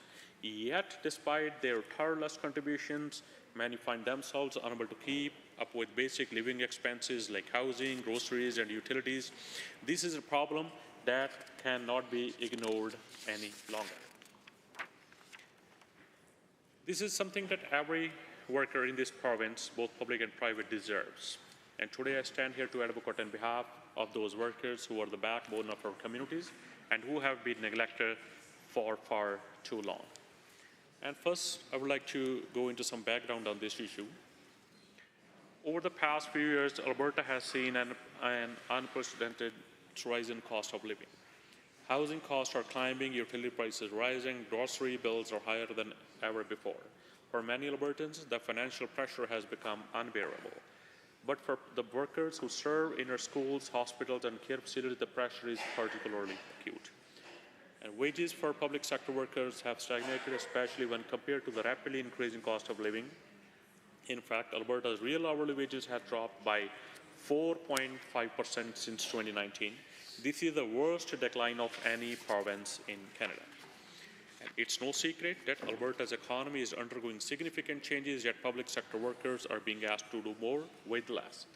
They are asked to take a greater workloads, navigate bureaucratic challenges, and provide essential services, all while their wages are not keeping up with the costs that are climbing faster than ever. And why do we support this motion? The official opposition fully supports this motion as it addresses the fundamental issue of fair compensation for public sector workers. Unfortunately, under the current UCP government, we have seen a disturbing trend, an erosion of public trust in the very systems that Albertans rely on, whether it's healthcare, education, or social services. We are seeing the impact of poor decisions and neglect by this government. The failure to ensure fair wages for those who work within the system is just one example of how the UCP has failed to prioritize working families in Alberta. And Mr. Speaker, public sector workers have been pushed to the brink, with many of them having to work multiple jobs just to make ends meet. In fact, surveys suggest that many full-time workers are taking an additional part-time jobs simply to afford basic living expenses, an indicator of how difficult it has become to thrive, not just survive in this province. And let's look at this government's record. Since 2019, Alberta's real hourly wages have dropped by 4.5%, and the UCP has not increased the minimum wage for over 6 years. As a result, Alberta's wage advantage, the very thing that made Alberta a leader in wages across Canada, has shrunk significantly. So, Mr. Speaker, so what's our proposed solution? Private member motion 524. This motion is a crucial step forward in addressing the needs of public sector workers by calling for cost of living adjustments to be included in future public sector contracts. We are ensuring that these workers are no longer left behind by rising costs. We must restore the Alberta advantage, not by cutting public services, but by ensuring that working Albertans have wages that keep up with the cost of living. By implementing this, we provide stable and predictable wages increases for public sector workers, helping them plan for the future while maintaining their purchasing power. This is not just about fair wages, it's about protecting the people who protect us. Teachers, nurses, and other public sector workers are not just employees, they are the foundation of our communities. They deserve to be recognized, respected, and compensated fairly for these contributions. And in conclusion, personal member motion 524 is not just about wages, it's about restoring fairness, and it's trying to stand with them. And we, the official opposition, fully supports this motion because we understand that Albertans deserve a government that works for them. Albertans deserve better, and we can do better. Thank you, Mr. Speaker. Member for Calgary Curry. Thank you very much, Mr. Speaker. I'll keep my comments brief. You know, there are so many Albertans doing the right thing, Mr. Speaker. They are working hard, they're paying the bills, they're following the rules, they're paying taxes, they're providing for their families, they're saving for university for the kids. And it's no wonder that people are growing very angry and disillusioned with working so hard and doing everything right and not getting ahead. And we've seen repeatedly conservative governments who choose to kind of exploit that frustration and exhaust that, exasperate that frustration rather than actually addressing the problem. Since 2019, fact of the matter is, Alberta's real hourly wages have dropped by 4.5%. It's the worst decline of any province. Mr. Speaker, my parents were 2 public school teachers, and they had 4 kids. They could still build a home down in Woodbine, which in Calgary was just about at the southern edge of the city back in the day. But on 2 teachers' salaries, they could support a family, save for post-secondary, have a little bit of discretionary income, you know, sign up my brother for baseball, send me to summer camp. The possibility of that now, Mr. Speaker, is unthinkable. Wages have steadily ticked up in the private sector for years because, especially in Calgary, there's this resounding argument that, well, you know, wages have to keep up because this is a highly competitive white-collar environment. And indeed, it was assumed that that's just a cost of doing business. But here's the thing, while Calgary grew through its booms and kind of fretted through its busts, the public sector got left further and further behind. And it has created what I think is an incredibly unfortunate kind of two-tier system of worker. Public sector employees, Mr. Speaker, they still pay taxes, they buy homes, they have mortgages, they start businesses, they spend discretionary income, they go to hockey games and restaurants and send their kids to university. They are a critical piece of a thriving economy as much as the private sector is. But we talk about these two professions, these two industries, these two sectors as though one is more deserving of another to be able to make their ends meet. A cost of living allowance would require an adjustment in workers' wages based on changes to CPI. This motion is a small opportunity to recognize the effort, to recognize the contribution of public sector employees, and to stop with the zero-sum game that pits private versus public. We don't have to do that, Mr. Speaker. We can recognize the value of public sector employees and pay them what they are worth. Thank you. Any other members wishing to speak? I will give the floor to Edmonton Beverly Clareview to close debate. Thank you, Mr. Speaker. I will say once again, as I started my remarks saying, is that this is a motion that simply asks for a couple of really reasonable things on the part of this government. We're asking for this government to, first of all, acknowledge that wages haven't kept up with inflation. I'm flummoxed as to why they won't acknowledge even that. Beyond that, of course, it asks the government to simply consider, it urges the government to consider that cost of living increases be thought of when engaging in bargaining. Again, a reasonable thing to ask. We know that when cost of living agreements are included, that idea of fair compensation, that means that salaries are protected from losing value during inflation. This ensures that purchasing power isn't diminished year over year. This is important, Mr. Speaker, particularly in the midst of an affordability crisis like we're in the middle of. We know that it can provide some measure of financial security, not just for workers, but also for their employers, who then indeed can plan for these sorts of things. There's stability, there's predictability. We also know, and previous colleagues have talked about this as well, it would of course engender a more positive view of working in the public sector. There would probably, I would imagine, be an increase in not only just a retention of workers, but also perhaps folks who actually want to work in the public service. That too is important.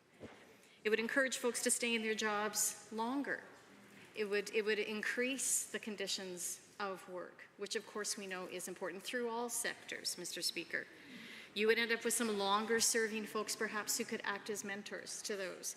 But when we're in the middle of all the things that we are in the middle of, and when you know that we're no longer the highest wage province in the country, when you know that since 2019 real hourly wages have fallen by 4.5%, when you know that we have the lowest minimum wage in all of Canada, when you know that there's a deliberateness in applying the wage mandates in every single bargaining round that we've seen, it does indeed, contrary to what the Minister of Finance told us, it does indeed show a lack of respect towards these workers who indeed help us to manage all of the different workings of government, Mr. Speaker.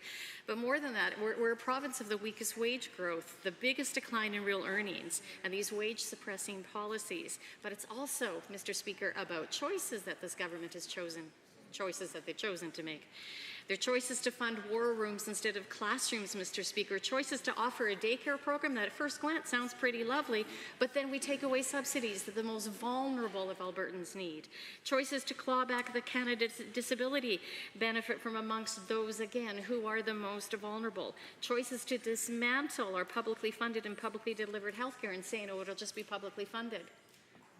Choices to dismantle democracy, making it harder, ensuring that, in fact, instead of making it easier for folks to vote, it will actively be disenfranchising them. A choice to put a thumb on the scale of what should be free, fair, collective bargaining, Mr. Speaker. And as my colleague from Edmonton, Manning, noted, workers have had enough. And I would urge this government to learn from history and support this motion. Thank you. Honourable members, on the motion as proposed by the Honourable Member for Edmonton Beverly Clairview, all those in favour of the motion, please say aye. Aye. Any opposed, please say no. No. That motion is defeated. A division has been called. Call in the members.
Honourable members, the division has been called on motion other than government motion 524 as proposed by the honourable member for Edmonton Beverly Clareview. All those in favour of the motion, please rise.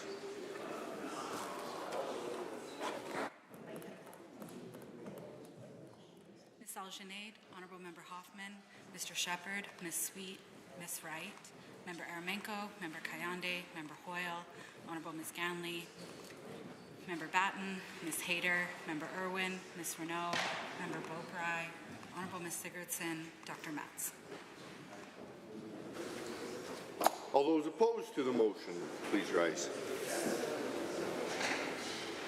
Honourable Mr. Sigurdsson, Honourable Mr. Nicolaides, Honourable Ms. Schultz, Honourable Mr. Williams, Honourable Mr. Glubish, Honourable Minister LaGrange, Honourable Mr. Horner, Honourable Mr. Scow, Honourable Mr. Ellis, Honourable Mr. Amory, Honourable Mr. Newdorf, Honourable Mr. Lowen, Honourable Mr. Wilson, Honourable Mr. Jean, Honourable Mr. Dreeshen, Honourable Mr. Nixon, Mr. Wright, Mr. Rosewell, Honourable Mr. Turton, Honourable Mr. Yassine, Honourable Mr. McIver, Honourable Ms. Furr, Honourable Mr. Jones, Honourable Mrs. Sani, Mr. Getson, Honourable Mr. Nally, Honourable Mr. Long, Honourable Mr. Hunter, Mr. Yao, Mr. Stephan, Ms. Pitt, Mr. Sear, Mrs. Johnson, Mr. Weeb, Mr. McDougall, Mrs. Petrovic, Mr. Lunty,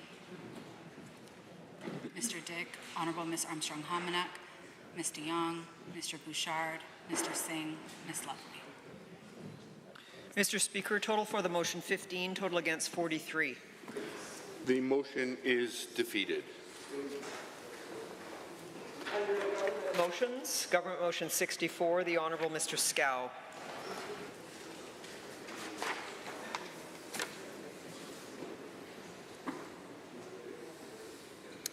Deputy House Leader. Thank you very much, Mr. Speaker. I rise to move Government Motion 64 on the order paper.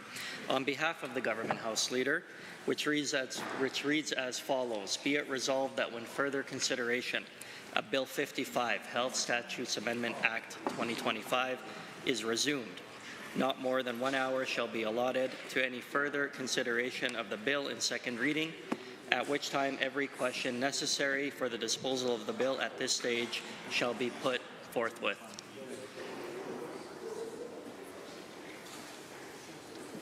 The member for Edmonton-Glenora.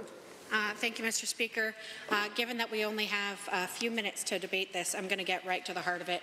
This is the 64th time that this government has brought in closure since they were elected in 2019. Oh, and they're proud. They're proud of the fact that Albertans are losing their minds, and they're so frustrated about how the government's railing ahead on the privatization of health care that they're going to cheer, Mr. Speaker, for stifling democracy and for shutting down debate. It is shameful. The act of this bill is shameful, and the fact that the government is trying to bring it through in such a covert method is disrespectful to the people who've elected them to be here, to fight for things like improving public health care, not privatizing it, for things like addressing the cost of living crisis, not making it even more unaffordable in the province of Alberta. And Mr. Speaker, the government whip, was one of the folks banging on his desk just now, and I would guess that he probably looks to some former premiers with some admiration. I would guess that he would look to Ralph Klein and think, that guy got some good stuff done. And I will tell you, Ralph Klein would have never brought in closure 64 times, Mr. Speaker.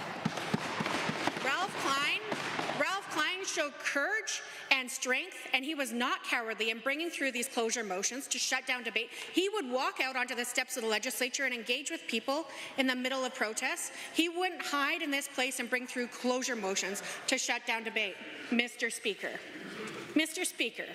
it is so disrespectful for this government to come in here and think that they know better and that they won't even allow for a fair democratic engagement. So I have many amendments, and I had some for second reading. Hopefully the government will consider rejecting this heavy-handed motion, and that they will actually come to this place for consideration of how to take ideas and make them better. I just mentioned in the last debate that when I engage with students, we often talk about what happens in this place.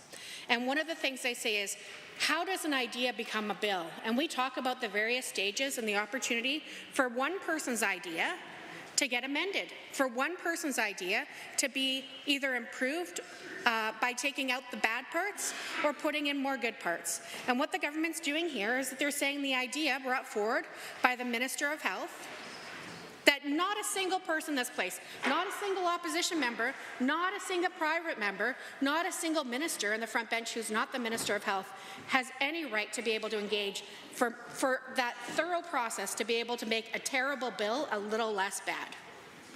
Mr. Speaker, it is so disrespectful to democracy, but also to the private members of this place when the government trots in a government motion to ham-fist legislation and drive it through in 1 hour, and they don't even give their own members the opportunity to engage on this, or the members of the opposition.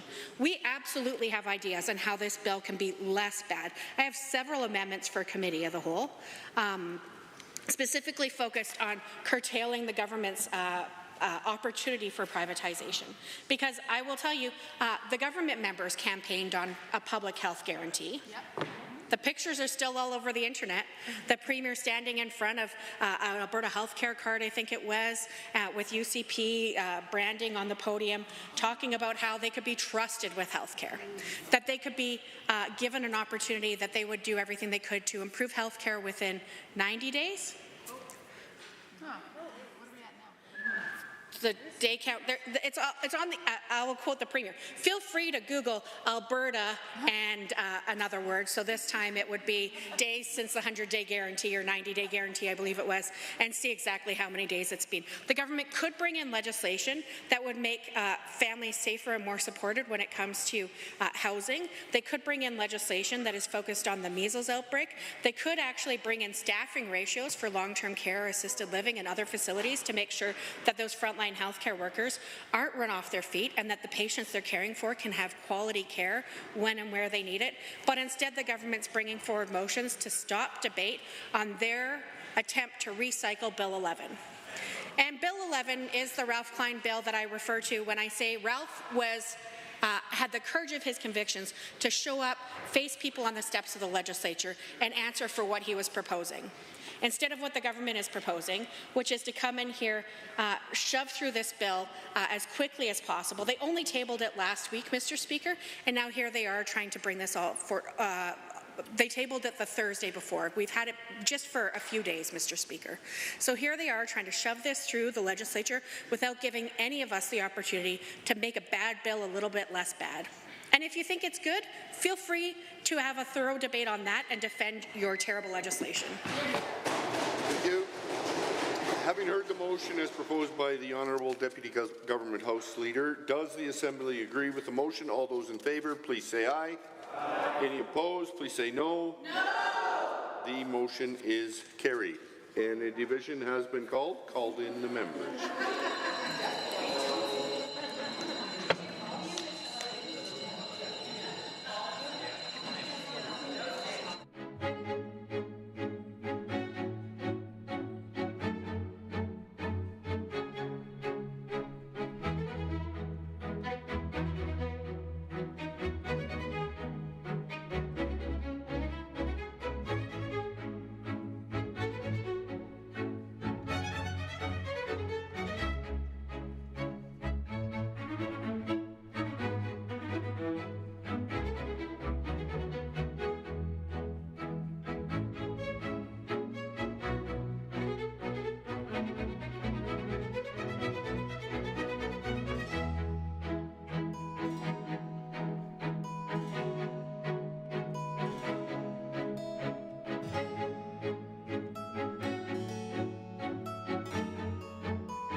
Honourable members, the division has been called on government motion number 64 as presented by the Government Deputy House Leader. All those in favour of the motion, please rise.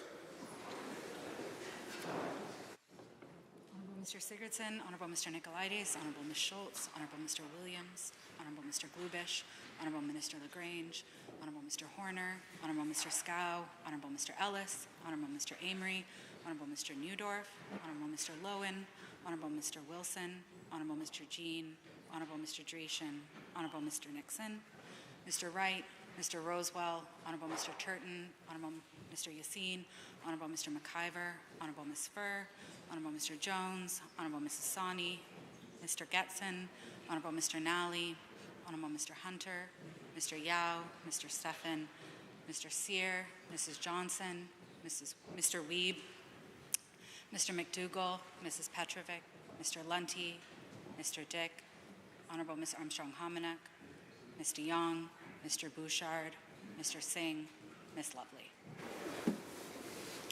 All members opposed to the motion, please rise. Ms. Algenaid, Honourable Member Hoffman, Mr. Shepherd, Ms. Sweet, Ms. Wright, Member Araminko, Member Kayande, Member Hoyle, Honourable Ms. Ganley, Member Batten, Ms. Hayter, Member Irwin, Ms. Renault, Member Beaupre, Honourable Ms. Sigurdsson, Dr. Metz.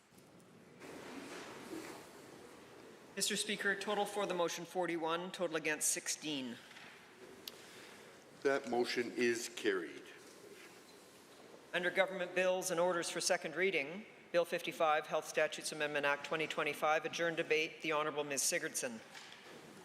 Honourable members, pursuant to Government Motion 64, agreed to earlier this afternoon, not more than 1 hour shall be allotted to any further consideration of Bill 55, Health Statutes Amendment Act 2025 in second reading. The Honourable Member for Edmonton Riverview has 1 minute left to speak. If recognize the member from Calgary Mountain View. Thank you, Mr. Speaker. I don't know if I can actually say that I'm pleased to rise to speak to this bill. I rather wish this bill wasn't happening at all, Mr. Speaker. I think it is incredibly problematic. So this legislation is private hospitals. It's American-style, two-tier healthcare. That's what it is. And the UCP just brought in closure. This bill has been before the House for a week, and it has had 1 hour and 59 minutes of debate at this moment. So the closure motion means that it will pass second reading. That's the initial stage where we're meant to be allowed to ask questions of this very weighty, several hundred-page bill in under 3 hours by the time that we're done here. So, I mean, that just really tells you how much the UCP think the public deserve to consider this. This, which is, Mr. Speaker, in my view, an attack on fundamental Canadian values. There is nothing we hold more highly in our hearts in this country than our public health care system. And this bill is an attack on that. Now, I'm happy to walk through the case of why I think that's the case, buried somewhere in these several hundred pages. But first, I want to talk a little bit about the purpose of this place, the point of the legislature.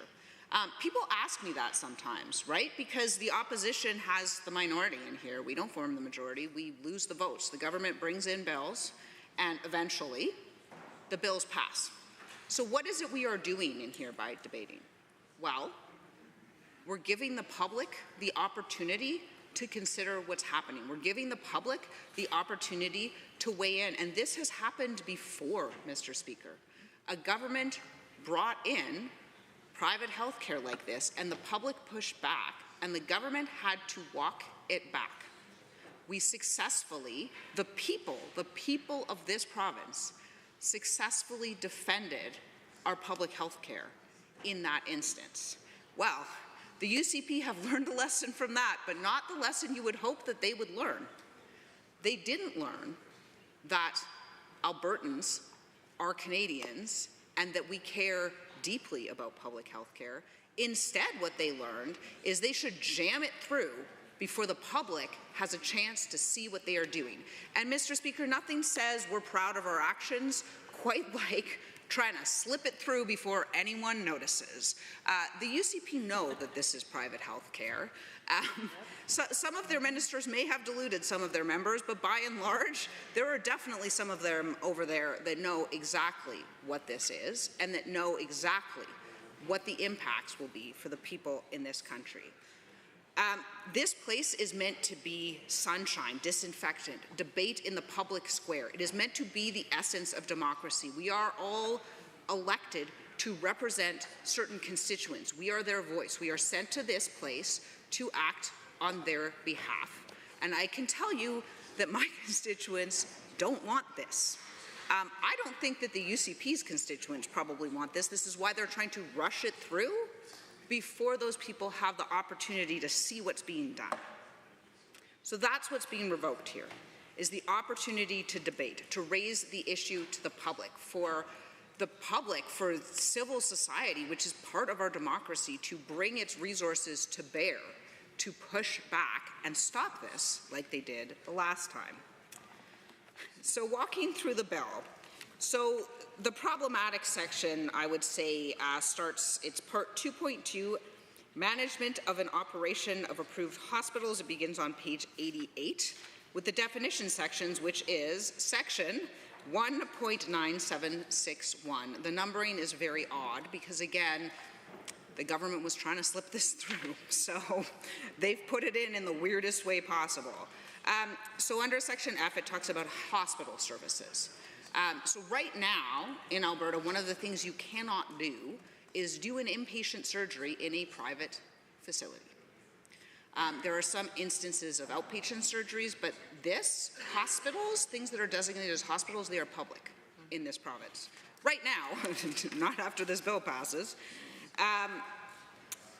Page 90 talks about designation of approved hospitals, so it's section 1.9763, in which a minister is picking what will be designated as a hospital.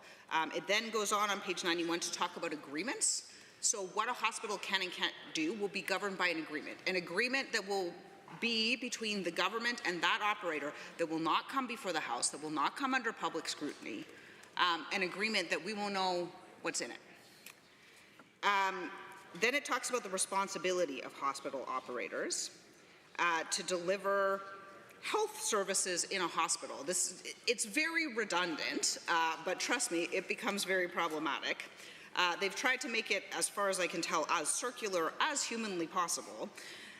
On page 99, we talk about liability for proper charges. Now, if you aren't creating a situation where hospitals are billing patients privately, you don't need to talk about what's properly a proper charge. You don't need to talk about what they can charge the patient for and what they can charge the government for, unless that's what you're creating.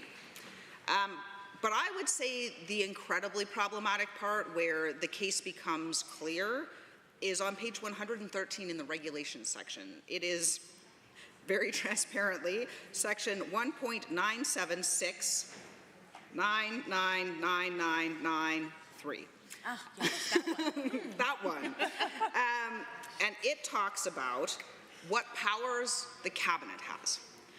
So the cabinet, not coming to this place, not coming before the legislature, not under the watch of the public, but behind closed doors, published in various ways, depending on it, has the opportunity to make regulations about the designation of approved hospitals, about the responsibilities of hospitals, the approval of the location, design, and construction, the standards in a hospital in terms of delivery, and respecting admission policies, rather importantly, suggesting to me that they can have policies on who isn't admitted, because that is, after all, the point of private health care. That's how they generate a profit.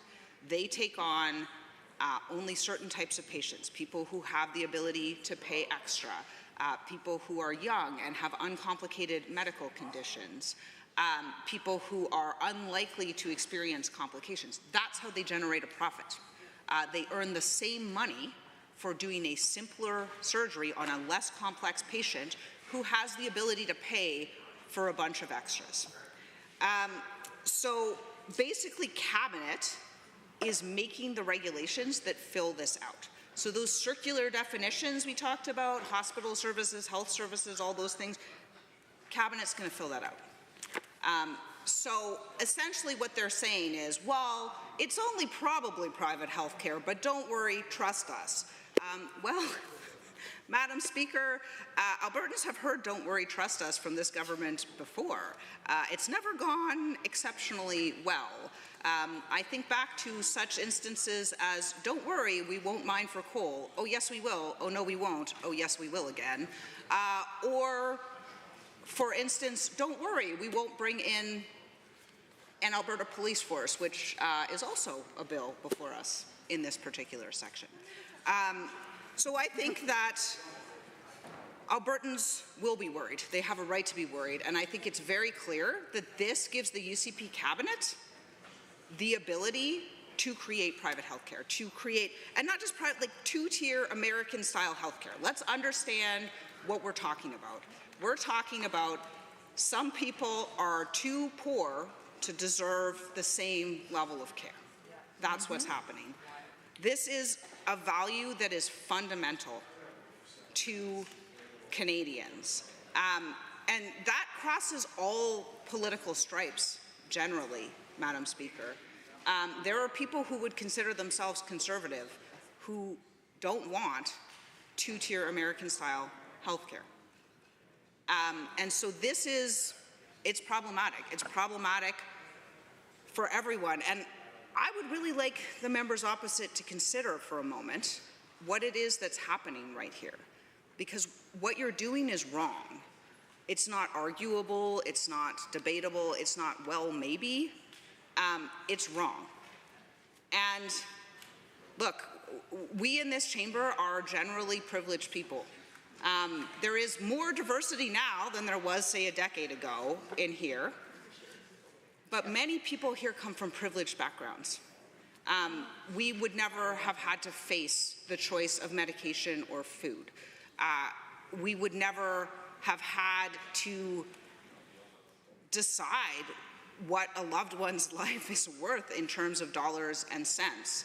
But this is potentially what we're facing. And the UCP will tell you, "Oh, no, no, no, don't worry, don't worry. There'll still be a system for the public." Sure, a system with longer waits and which probably delivers poorer care because they're being asked to do more work, sometimes 2 or 3 times as much work, with the same amount of money. And I'd like to think that everyone in this chamber has known someone who maybe didn't come from a super privileged background. And I mean, look, the truth is, if my kid was sick, I would do anything to make her well. Anything.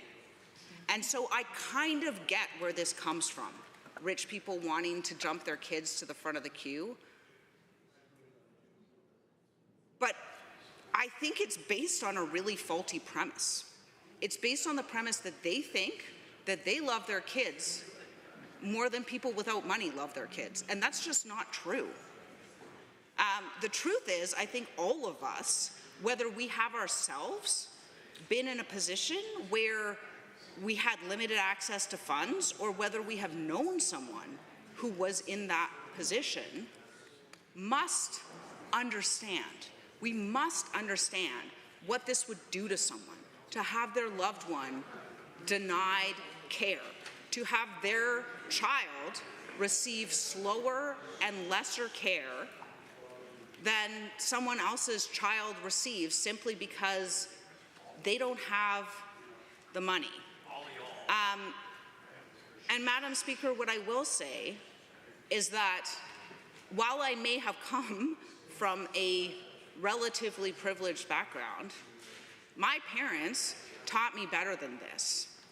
My parents taught me that everyone deserves a shot, that everyone deserves healthcare, that everyone deserves the basics.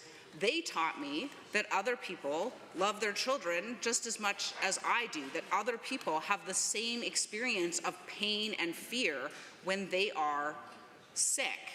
And I would like to think that for at least some of the members over there who seem to be feeling no moral feelings about this whatsoever, that they would know that that was the case.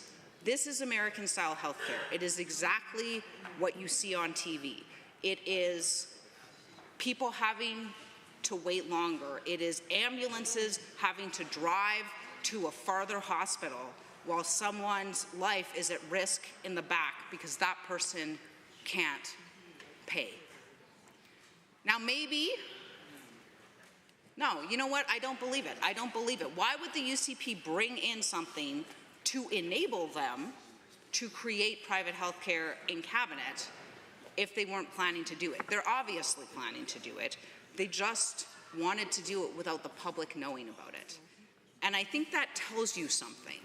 I think it tells you that somewhere they know that what they're doing is wrong.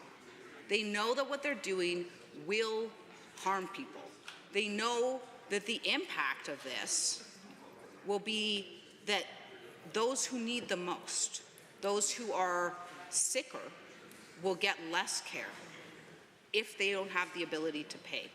They know that this means hospitals that can deny people on the basis of their pre-existing health conditions, on the basis of their financial means, on, well, we'll never really know what basis, will we? Because the regulations are being made in cabinet, and then those things, the admission policies, those will probably ultimately be outlined in the agreement between the hospital and the UCP.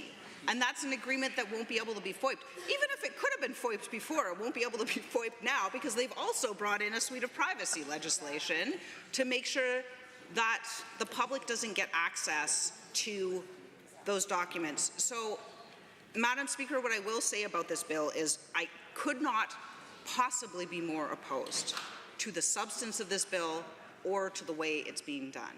Thank you. The Honourable Member for Calgary-Glenmore. Thank you, Madam Speaker. I also, just as the member from Calgary Mountain View, I have the displeasure to rise and speak on Bill 55, the Health Statutes Amendment Act.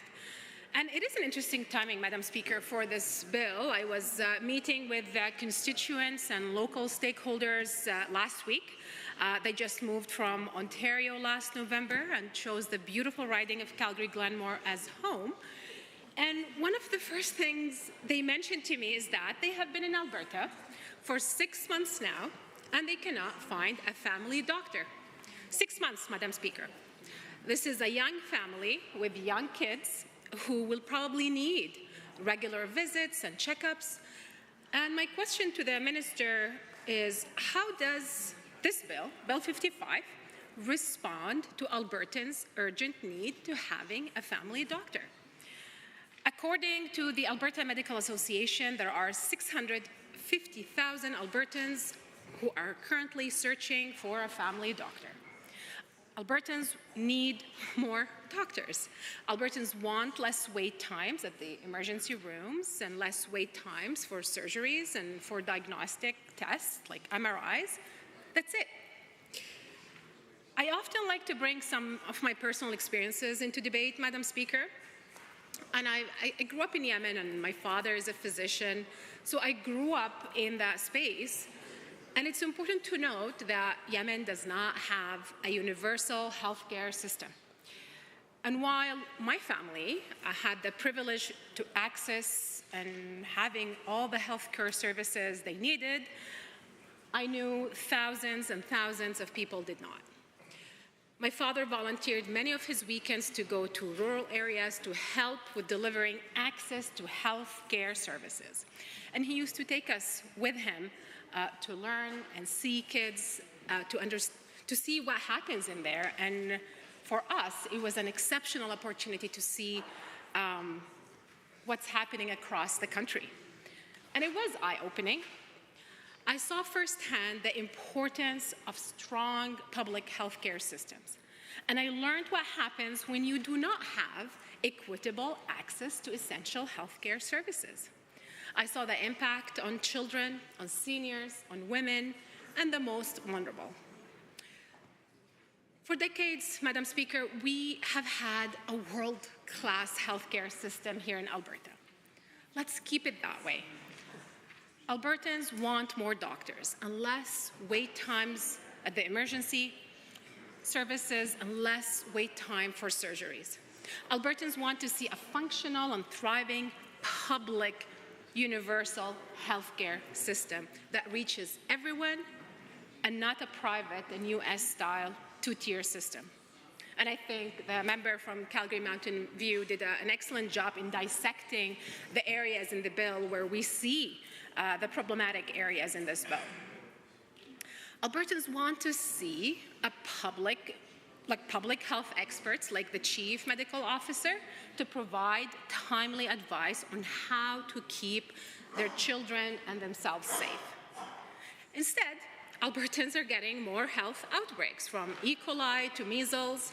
As of today, May 12th, Alberta has 365 cases. In comparison, there are 9 cases in British Columbia and 27 in Saskatchewan. Measles cases in Alberta are 6 times higher than other Western provinces combined. Let that sit, Madam Speaker. And according to the Alberta Medical Association, we need a strong vaccination campaign to achieve a 95% immunization rate for community protection. And it will take a collective effort and many voices to reach this goal. This disease is preventable, Madam Speaker. We have prevented it in the past. The UCP government is late in this vaccination campaign, and they need to engage more with the public to avoid more children going to the ICU. Yes. As a mother, this is heartbreaking. We all want our kids to be safe and healthy. Instead, we get Bill 55 that meddles with the hospital administration and governance.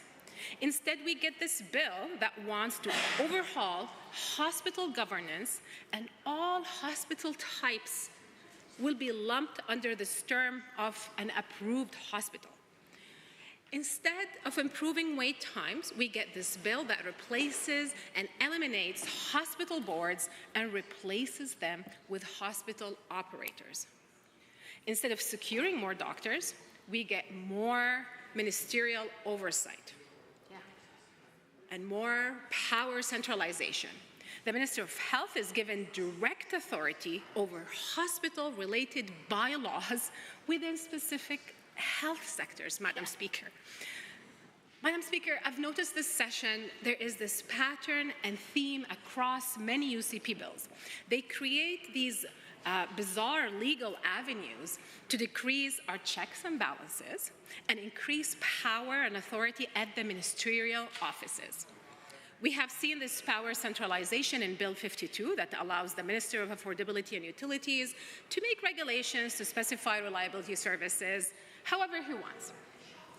And then we've seen this power and discretion in Bill 45 that makes oil and gas emissions data exclusive to the province and restricts federal officials from collecting emissions data directly from Alberta-based energy companies without provincial authorization.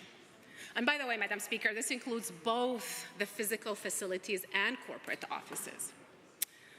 So we have Bill 45 and Bill 52 giving the Premier and the ministers more power and heavy-handed government interventions. And now we see the same amount of discretion and exclusive power given to the Minister of Health in Bill 55. In this bill, the Minister of Health can designate hospital operators, including provincial health agencies, provincial health corporations, or any person really. It could be public, and it can also be a private entity. Yep. And it's called an approved hospital. With all due respect, Madam Speaker, no minister should hold this amount of power at their political office. These are technical questions and not up to the minister to decide what's an approved hospital and what's not from her political office. If this is not a path towards privatization, then I do not know what that is. Many healthcare professionals have sounded the alarm about Bill 55, Madam Speaker. Lorianne Hart-Castle, a University of Calgary health law professor, said, "The further concentration of control over public health within the provincial government is likely to concern many people." And I quote here, quote, "Many people would point to the government's silence on the measles outbreak as sort of evidence that the government is more concerned about politics and appeasing voters and pandering to the voting base than it is about public health." Yes. End quote. The United Nurses Association stated, and I quote here, "It is very clear now that despite claims they intend to protect public health care, the UCP plans to open the door wide to full US-style privatization of Alberta's public health care system." End quote. The former dean of the medical school at the University of Calgary, the former president of the Alberta Medical Association, called out the government on this bill and its path towards privatization, while Albertans are really all they need, and they're looking for more family doctors and less wait time at the emergency service and less wait time for surgeries, diagnostic tests like the MRI. So, Madam Speaker, how is it possible that the government isn't able to listen to all these experts, all these specialists in different places in our health care sectors, and their warnings as they implement Bill 55? This bill is chaos by design. I cannot support it, and I will not be voting for it, Madam Speaker. Thank you. Are there others to join the debate? The Honourable Member for St. Albert. Thank you, Madam Speaker. It's not really my pleasure to rise and speak to Bill 55, Health Statutes Amendment Act 2025, but here we are. And one of the things I'd like to say before getting into the meat of the bill is that I was actually shocked when the member from Edmonton Glenora actually said it was 64 times that this motion was brought in to just stop debate after an hour. And I think, in a House, there are 87 of us, Madam Speaker, that are elected to this place. I would hope that a bill as complex as the one that we saw when this government tabled 55, that would allow us enough time to actually have all members represent or, share the comments and the thoughts from their constituents. But this kind of motion doesn't actually allow that. And it's unfortunate that this is where we are, that we currently have a government that thinks they know better than Albertans, they know better than experts, they know better than, the people that use the system, and they're bringing in these sweeping changes and then silencing the opposition and not giving Albertans a chance to weigh in. So it's unfortunate that we're seeing this pattern. It's not surprising, but it's unfortunate. What's also very unfortunate is that, this government refuses to actually call it what it is, and what my colleagues have been saying, and they're absolutely correct, is that this government is ushering in a two-tiered healthcare system. And I don't know, Madam Speaker, if you've ever experienced American healthcare, even at a bit of a distance. It's actually quite shocking. And I can recall two instances that stick out. I actually lived in the United States for about a year. I lived in New York State, and I can remember, I was a younger person at the time, and I can remember a parent saying to me, "Don't get sick. Do not get sick. Do not get sick here." And, as kids do, they get sick and end up in the hospital. And the bill is not something, even for some minor tests that somebody would maybe get going to emerge, even just the bill for that was shocking. Another experience, my sister and her family decided to drive to Ohio actually, to visit my brother-in-law's family who live in Ohio. They're Americans. And on their way, one of their sons got really, really sick. I think he was maybe 10 or 11 at the time, got really, really sick and ended up needing an emergency appendectomy. Now, obviously, because we are covered under Alberta healthcare here, there was the ability to recoup those costs or not to pay the bill that came. But I'll tell you, because it was an emergency appendectomy, and I'm not a physician, so I don't know what would cause people to have to be admitted and stay longer, but he had to stay longer than the average surgery. I think he stayed for a couple of days. And the bill was like over $50,000. And that was for a child, for an appendectomy, something really that you can't prevent or plan for. Now, one more example before I move on is this was an adult, actually, who had pretty good health insurance. I don't know if you're familiar with the way American health insurance works, but if you don't have it through your employer, it's pretty darn expensive to get privately. And so this person, had their own business, had health insurance actually as part of the benefit plan for himself and employees. So there was, not a bad plan. I wouldn't say it was like platinum level, but it was pretty good. And this person, weirdly enough, also ended up with an appendectomy, which is kind of strange, but ended up needing to be hospitalized as well. I think it's probably because it was bad enough that it burst or whatever appendix do, ended up staying, let's say, for under a week. Now, this person actually had pretty good insurance, but just the copay portion was over $40,000. Now, that's shocking. Now, this is somebody with the means to afford health care and the means to afford insurance. So for the government members to be so excited about this bill that they're willing to jam it through by limiting debate, and this bill does actually open the door for American-style health care. And I don't think, Madam Speaker, that they understand sort of what they're unleashing here on Albertans. And I think if all Albertans understood what this government was doing, they would be up in arms. But perhaps that's the strategy, right? Shut the opposition up, make this go by quickly, and all good. That seems like the strategy. Now, what I do know Albertans want is they want more doctors. They want less wait time.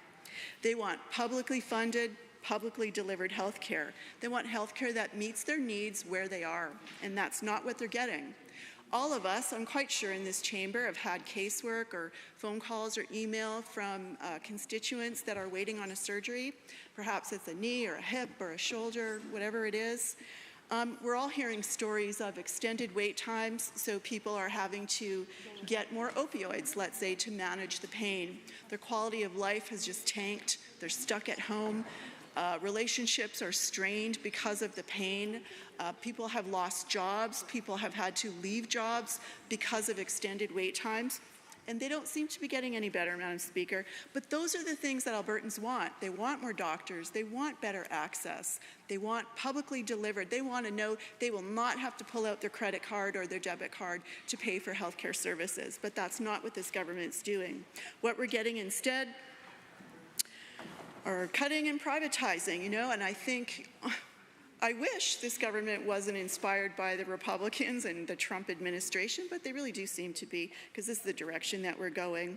Now, some of the key changes that we see in this piece of legislation are around the hospital administration and governance, the ability to designate operators, all of the things that my colleagues have said ahead of me, ministerial oversight, that the health minister will determine who operates hospitals.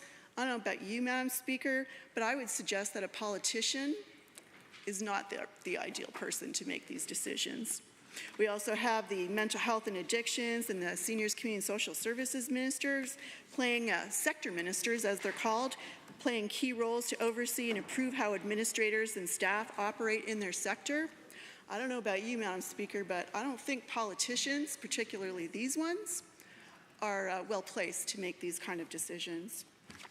Now, another piece, they want to develop a new agency that reports to the health minister, and that's called the oversight minister, which is actually, kind of an oxymoron at this point, that we've got the health minister who's now going to be called the oversight minister, yet for the last, I don't know how many months, we have been talking about the extraordinary incompetence and corruption in health in this government.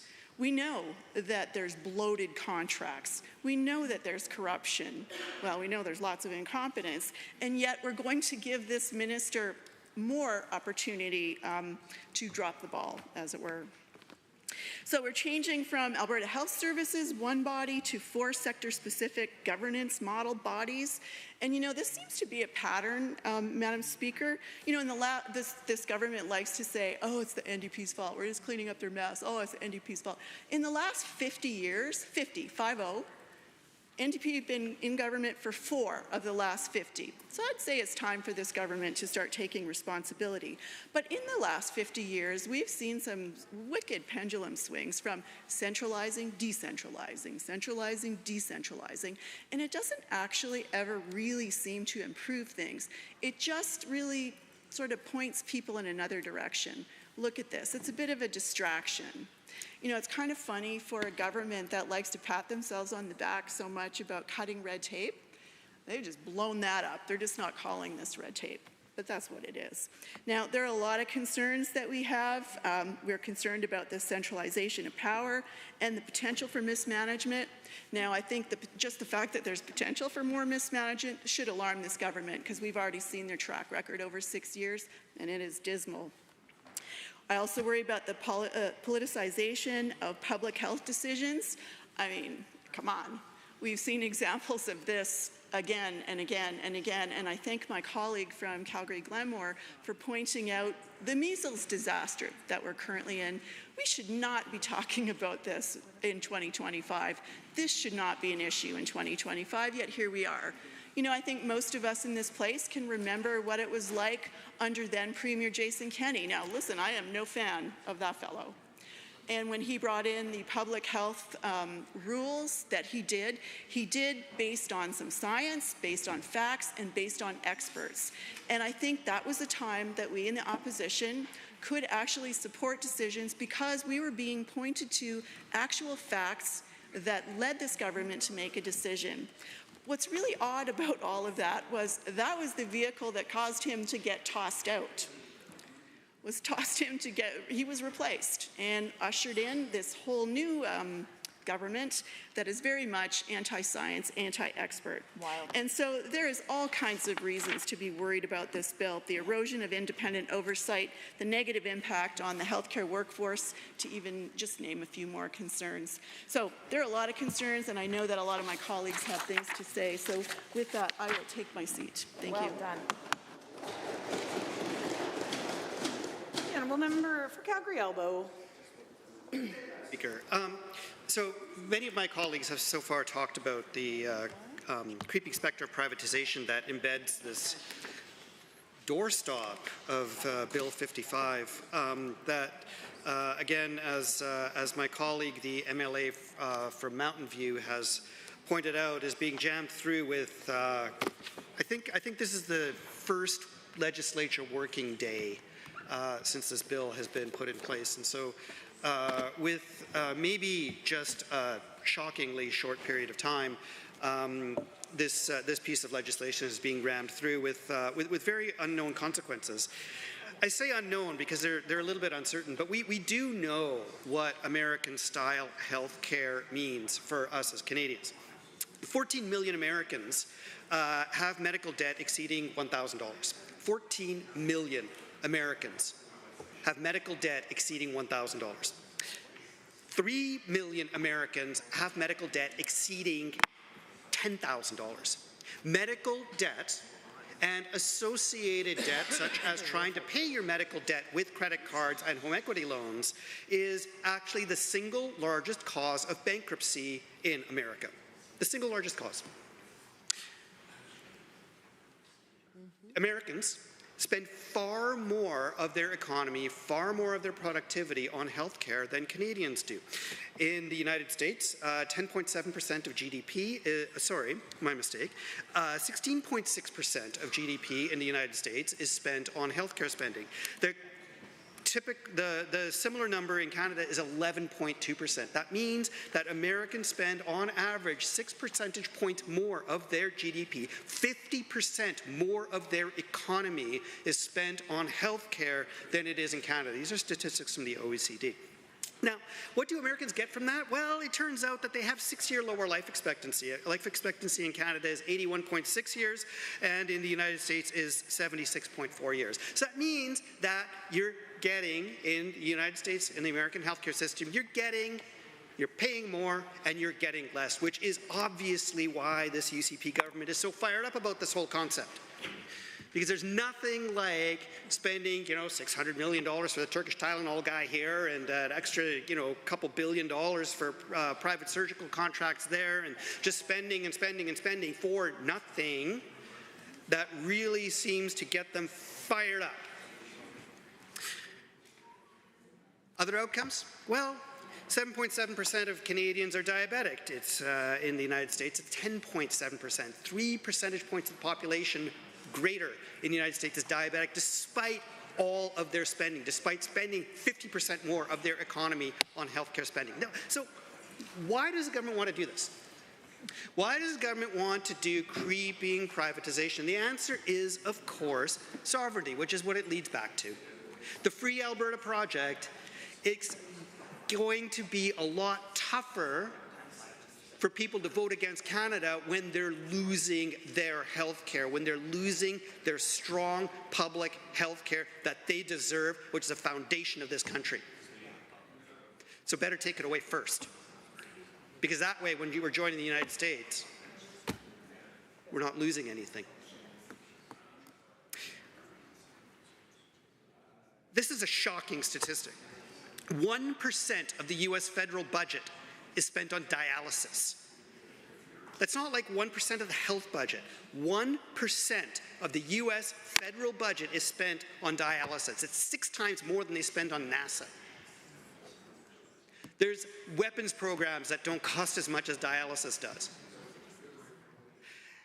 And that's the future that this government is sending us down, is more and more wasteful and inefficient spending. Where the $600 million sent to the Turkish Tylenol guy are a feature because they starve the public health care system, create a crisis, and this is a government that will never let a crisis go to waste. Very similar to how Winston Churchill talked about it, never let a crisis go to waste for corruption. And so, Madam Speaker, sorry, my apologies. Madam Speaker, I would really urge the government to really think about this a little bit more. Because what they're putting us, the path that they are putting us on is one where we spend more and more of our productive capability, we spend more and more of our economy, we spend more and more of our tax dollars, we spend more and more of our individual dollars trying to get to a healthcare system that is not nearly as good as the one that we have and continues to get worse. It's shameful. And the fact that this is being done without any debate at all is kind of an indication that they don't trust the process, they don't trust Albertans. They certainly don't have my trust. So, Madam Speaker, I really urge the government to backtrack on this. Take a break. Let's come back to this next time the House is in session and spend a little bit of time on this. It's what Ralph Klein would have done. Thank you. The Honourable Member for Calgary Edgemont. Thank you, Madam Speaker. I rise today to speak about Bill 55. It's quite a big bill.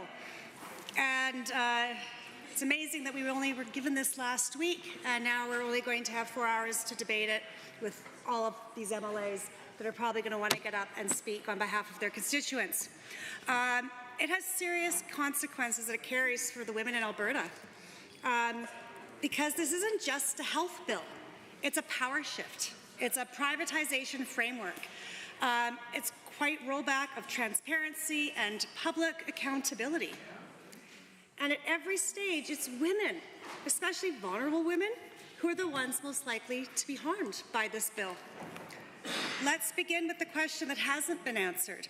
Why is the bill referring to sector ministers and an oversight minister instead of the Minister of Health? If the government believes in accountability, why is it dividing responsibilities across a patchwork of ministries? And instead of giving Albertans a clear answer to a simple question, who is responsible for health care in Alberta? Because when things go wrong, and they do, it's women who are left to pick up the pieces. It's women who are trying to advocate for their aging parents. Women trying to access care in their communities. Women trying to find answers in a system that already feels impossible to navigate. And if we don't know who's in charge, how are we supposed to be heard?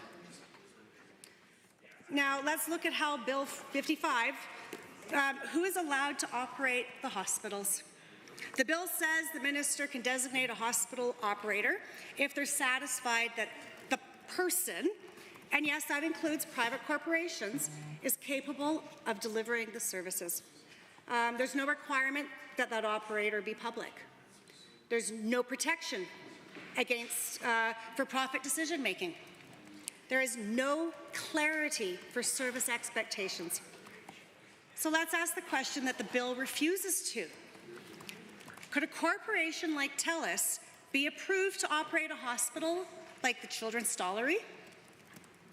Could a chartered surgical facility be reclassified as an approved hospital? Could those operators be allowed to deliver care without public input, without local governance, and without service guarantees? Because if the answer is yes, then we are handing over decisions about essential care, including pediatric, emergency, and yes, reproductive care, to entities with no obligation to the public good. And that's where the gender impact becomes undeniable. In many regions, hospitals are the only places women can have access to urgent reproductive procedures, whether after a pregnancy loss, complications, or a trauma. These aren't elective. They aren't political. They are medical necessities. And yet Bill 55 gives no assurances that those services will continue under a private operator. If a private hospital decides a procedure is too expensive or too controversial, there is no requirement for it to be offered. So what happens to women when women in Lethbridge or High Level or Peace River needs care that their local hospital no longer provides? She travels, she waits, or she goes without. And for rural women, low-income women, or Indigenous women already navigating multiple barriers, that's not just inconvenient, it's dangerous. We cannot pretend to champion women's health while handing hospital operations to the highest bidder with no guarantee of care. This bill also changes how medical officers of health report. So instead of operating independently, they will now report directly to the minister. These are the professionals who guide our responses during outbreaks, who lead vaccination efforts, who issues warnings and recommendations during a crisis. Their job depends on trust, and their words must be clear and not filtered through politics. Women, especially mothers, carry that invisible work of managing family health. They rely on that information. They use it to keep their families safe. They use science, because when science is filtered through political priorities, the people who bear the weight of the family care are the first to suffer. And the system doesn't stop failing there. And now, Madam Speaker, I want to raise a deeply troubling section of this bill, the one that allows patients to be discharged into shelters, hotels, or on the street. So let me ask plainly, is this government willing to guarantee that patients, especially seniors, especially women, in unsafe home situations will be discharged without proper care or housing? Because right now, that guarantee isn't in the bill. So what happens when that patient is still fragile, when they're elderly or isolated or recovering from a trauma? who is going to pick up the pieces? And we already know the answer. It's going to be the daughter, a partner, a sister, a woman who now becomes a caretaker overnight with no resources, no support, and no say in the matter. This is how care gets downloaded, not just from the government to community, but from community to women. This isn't just a discharge policy, it's a policy of quiet abandonment. And that leads us to the next concern. The bill defers mostly decisions about hospital operator roles and responsibilities to regulations. Why not legislate those expectations? Why leave it to cabinet? Because then details are buried in regulation. They can be changed without notice, without debate, and without public input. That kind of secrecy hurts people who already struggle to be heard. It hurts women who sat on community health councils, who advocate for prenatal care in their region. It hurts women with disabilities trying to access care with dignity. And it hurts the mothers and the daughters who are holding their families together with duct tape and sheer determination. And finally, we need clarity on patient privacy. The bill introduces new provisions allowing personal health information to be disclosed without patient consent to another hospital or an attending staff. So here's the question. Will this government guarantee that private hospital operators will not receive personal health information without clear patient consent? Because for women fleeing violence or those with complex trauma histories or simply anyone that values their privacy, that distinction matters. Consent matters. Transparency matters. And this bill offers very little of either. Since this bill was introduced last week on Thursday, we've received emails to my office from Albertans, patients, caregivers, nurses who are scared about this bill will mean for them and for the people they love.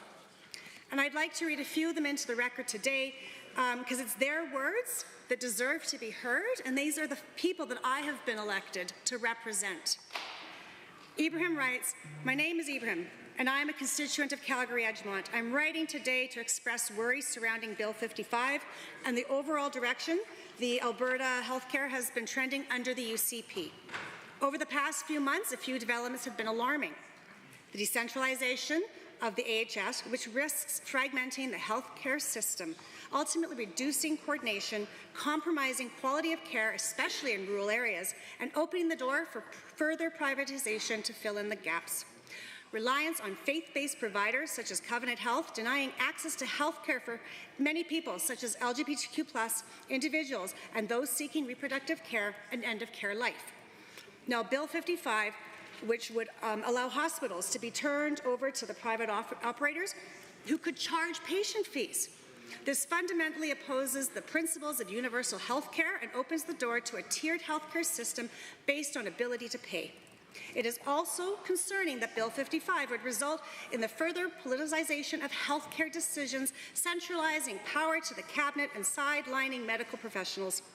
This politicization and centralization of decisions was underway in the previous developments I mentioned, and going down this road compromises the crisis response. Decisions in emergencies should be made with evidence and expertise, not political and religious dogma. I also got a letter from Connie in Hawkwood, who wrote to say, please do not promote or pass Bill 55. Albertans cannot afford further degradation of our healthcare system. For the record, I am opposed to this bill, and I'm asking each of you to vote against it.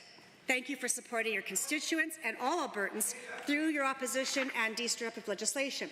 Well, Connie, I can promise you that I will not be voting for this bill. We also received a letter from Tyler. Money in politics and privatized medicine is just a step towards corruption. I am a social conservative guy. I'm open to vote for anyone, but this government has lost my confidence or hope it would be as bad as what people are saying, and I didn't vote for them. And Megan finally shared, every day I'm scared of what the UCP is going to do next. Bill 55 is today's reason. But really, I could point to everything and anything they've done, and it could still be true. See measles outbreak, the escalating cases, and the Premier's anti-vax rhetoric, the proposed legislation to separation, freedom trips to the States, all come to mind. Public health care is a binding promise. Citizens pay taxes and the province guarantees care for everyone. It's an agreement we made when a government breaks that promise by forcing irreversible privatization. It abandons its duty and betrays the people. Privatization turns health services into commodities. Profit motivates replace public welfare and drive up costs while limiting access for those in care who need it most. Once public assets are handed over to governance powers, centralized reversing these changes becomes more impossible. By rushing sweeping reforms in a massive, ominous bill, without genuine debate or stakeholder input, a government silences elected bodies and sidelines the public. This is not reform, it is a power grab. I have no idea what to do, but I'm terrified. Terrified about what comes next if our health care can even be fixed, if we're just screaming into the void at this point. My constituents are scared. So, Madam Speaker, Bill 55 doesn't just shuffle lines on an org chart. It shifts power away from communities. It moves decisions out of the public hands. It cuts oversight in place where oversight is most needed. And every step of the way, it's women who are going to be left to carry these consequences. The women raising kids, the women caring for parents, the women doing the work inside the system, and the women in long-term care who no longer have a voice. If this government is serious about health care reform, it needs to start listening to the people who hold health care together. And that means listening to the women, all of them. Thank you, and I will not be supporting Bill 55. Honourable members in this assembly would like to have conversations. Perhaps the Peace Lounge outside is the best place to do so, particularly the Honourable Member for Grand Prairie, the Honourable Member for Fort McMurray Wood Buffalo, and the Honourable Minister of Energy. Right now, the Honourable Member for Edmonton South has the floor.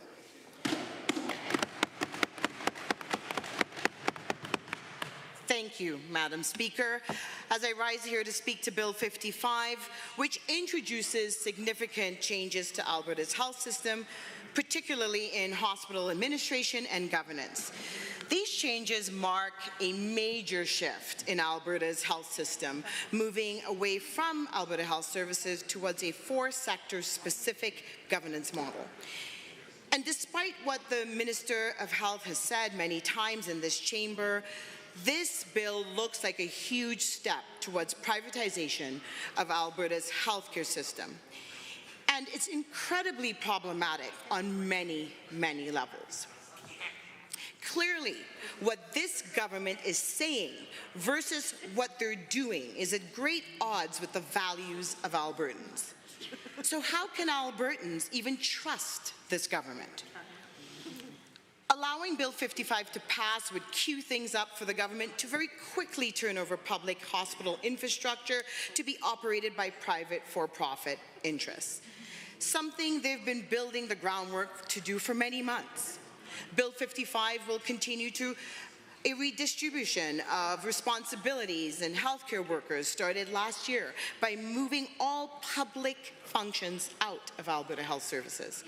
This means that medical officers of health and public health inspectors currently working for AHS would become government health employees. Frontline programs such as newborn screenings, communicable disease control, well baby clinics, routine immunizations, and health prevention and promotion programs would move to a new agency, Primary Care Alberta. This UCP's government's track record on healthcare is abysmal, Madam Speaker. Just look at the recent measles outbreak across this province to see evidence of this. Measles is a highly contagious disease and could lead to serious complications, including pneumonia, brain swelling, and even death. Many people would point to the government's silence on this measles outbreak as evidence that the government is more concerned about politics and appeasing voters and pandering to a voter base than it is about public health for all. The last time this province saw measles cases was in 1987, when 690 cases were confirmed. Vaccination rates in pockets of those regions are far below the 95% threshold experts say is needed for population-level protection. The Alberta's former CMOH, Dr. Mark Joffe, told doctors in a webinar last week that the spread of measles in Alberta is a, quote, failure of leadership, as some vulnerable people don't know that it's preventable. And Madam Speaker, that's not to mention the ongoing corrupt care scandal, which has allegations of corruption going beyond a short-sighted and heartless decision. Because if true, this would be the worst kind of corruption imaginable, and no Albertan benefited besides the UCP's friends and insiders through bloated contracts.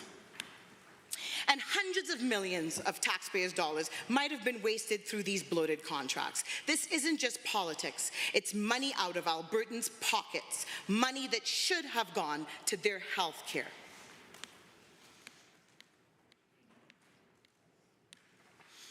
In October of 2022, the Premier promised to fix healthcare in 90 days. But it's now May of 2025, and all the UCP has done is make things worse in healthcare. Bill 55 is an absolute train wreck. And I can tell you, Madam Speaker, my constituents in Edmonton South do not want this bill. Bill 55 does not create more doctors or fix wait times in ERs or reduce long waits for surgeries or MRIs. And I cannot support Bill 55 because of the disaster that it is currently. It is not what Albertans want. And I would encourage the members opposite to stand with Albertans in ensuring they continue to have excellent access to health care, public health care services, no matter where they are in this province. And to do otherwise, Madam Speaker, in my opinion, would be a grave disservice to all Albertans. Thank you. The honourable member for Edmonton Islands, Norwood. You have like 1 minute. Okay, perfect. Thank you, Madam Speaker. And I just want to get on the record really quickly on Bill 55 to just register, as my colleagues have done so well today, their opposition to Bill 55. You know, I share my remarks today as we kick off National Nurses Week, a time when we should be uplifting and recognizing the incredible healthcare workers across our province. And as I've said many times in this chamber, I hesitate to interrupt, but pursuant to Government Motion 64, agreed to earlier this afternoon, 1 hour of debate has now been completed, and I am required to put to the Assembly all necessary questions to dispose of Bill 55, the Health Statutes Amendment Act 2025, at second reading. Does the Assembly agree to the motion for second reading? All those in favor, please say aye.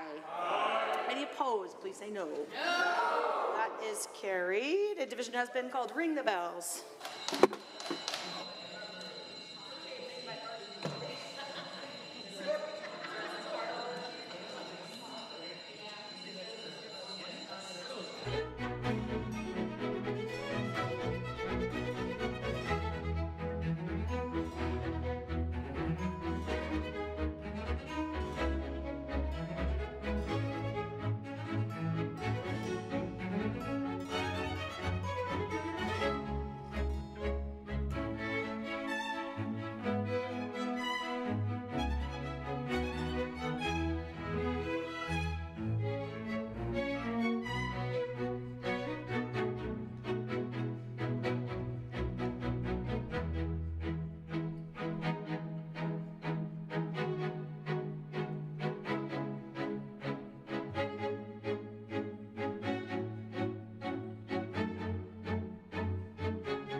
Honourable members, a division has been called on second reading of Bill 55. All those in favour, please stand. The Honourable Mr. Sigurdsson, the Honourable Nicolaides, the Honourable Ms. Schultz, the Honourable Mr. Williams, the Honourable Mr. Glubish, the Honourable Minister Lagrange, the Honourable Mr. Horner, the Honourable Mr. Scow, the Honourable Mr. Ellis, the Honourable Mr. Amory, the Honourable Mr. Newdorf, the Honourable Mr. Lowen, the Honourable Mr. Wilson, the Honourable Mr. Jean, the Honourable Mr. Dreeshen, the Honourable Mr. Nixon, Mr. Wright, Mr. Rosewell, the Honourable Mr. Turton, the Honourable Mr. Yassin, the Honourable Mr. McIver, the Honourable Ms. Furr, the Honourable Mr. Jones, the Honourable Mrs. Sawney, Mr. Getson, the Honourable Mr. Nally, the Honourable Mr. Long, the Honourable Mr. Hunter, Mr. Yao, Mr. Stephan, Mr. Sear, Mrs. Johnson, Mr. Wiebe, Mr. McDougall, Mrs. Petrovic, Mr. Lunty, Mr. Dick, Honourable Ms. Armstrong Homenuk, Mr. Young, Mr. Bouchard, Mr. Singh, Ms. Lovely. Any opposed, please stand. Ms. Algenade, Honourable Member Hoffman, Mr. Shepherd, Ms. Sweet, Ms. Wright, Member Aramenko, Member Kayande, Member Hoyle, Honourable Ms. Ganley, Member Batten, Ms. Hayter, Member Irwin, Ms. Renault, Member Beauperai, Honourable Ms. Sigurdsson, Dr. Metz. Madam Speaker, total for the motion 42, total against the motion 16. Honourable members, that is carried. And the House. Bill 55, Health Statutes Amendment Act 2025 is now read a second time. The House stands adjourned until 7:30 tonight.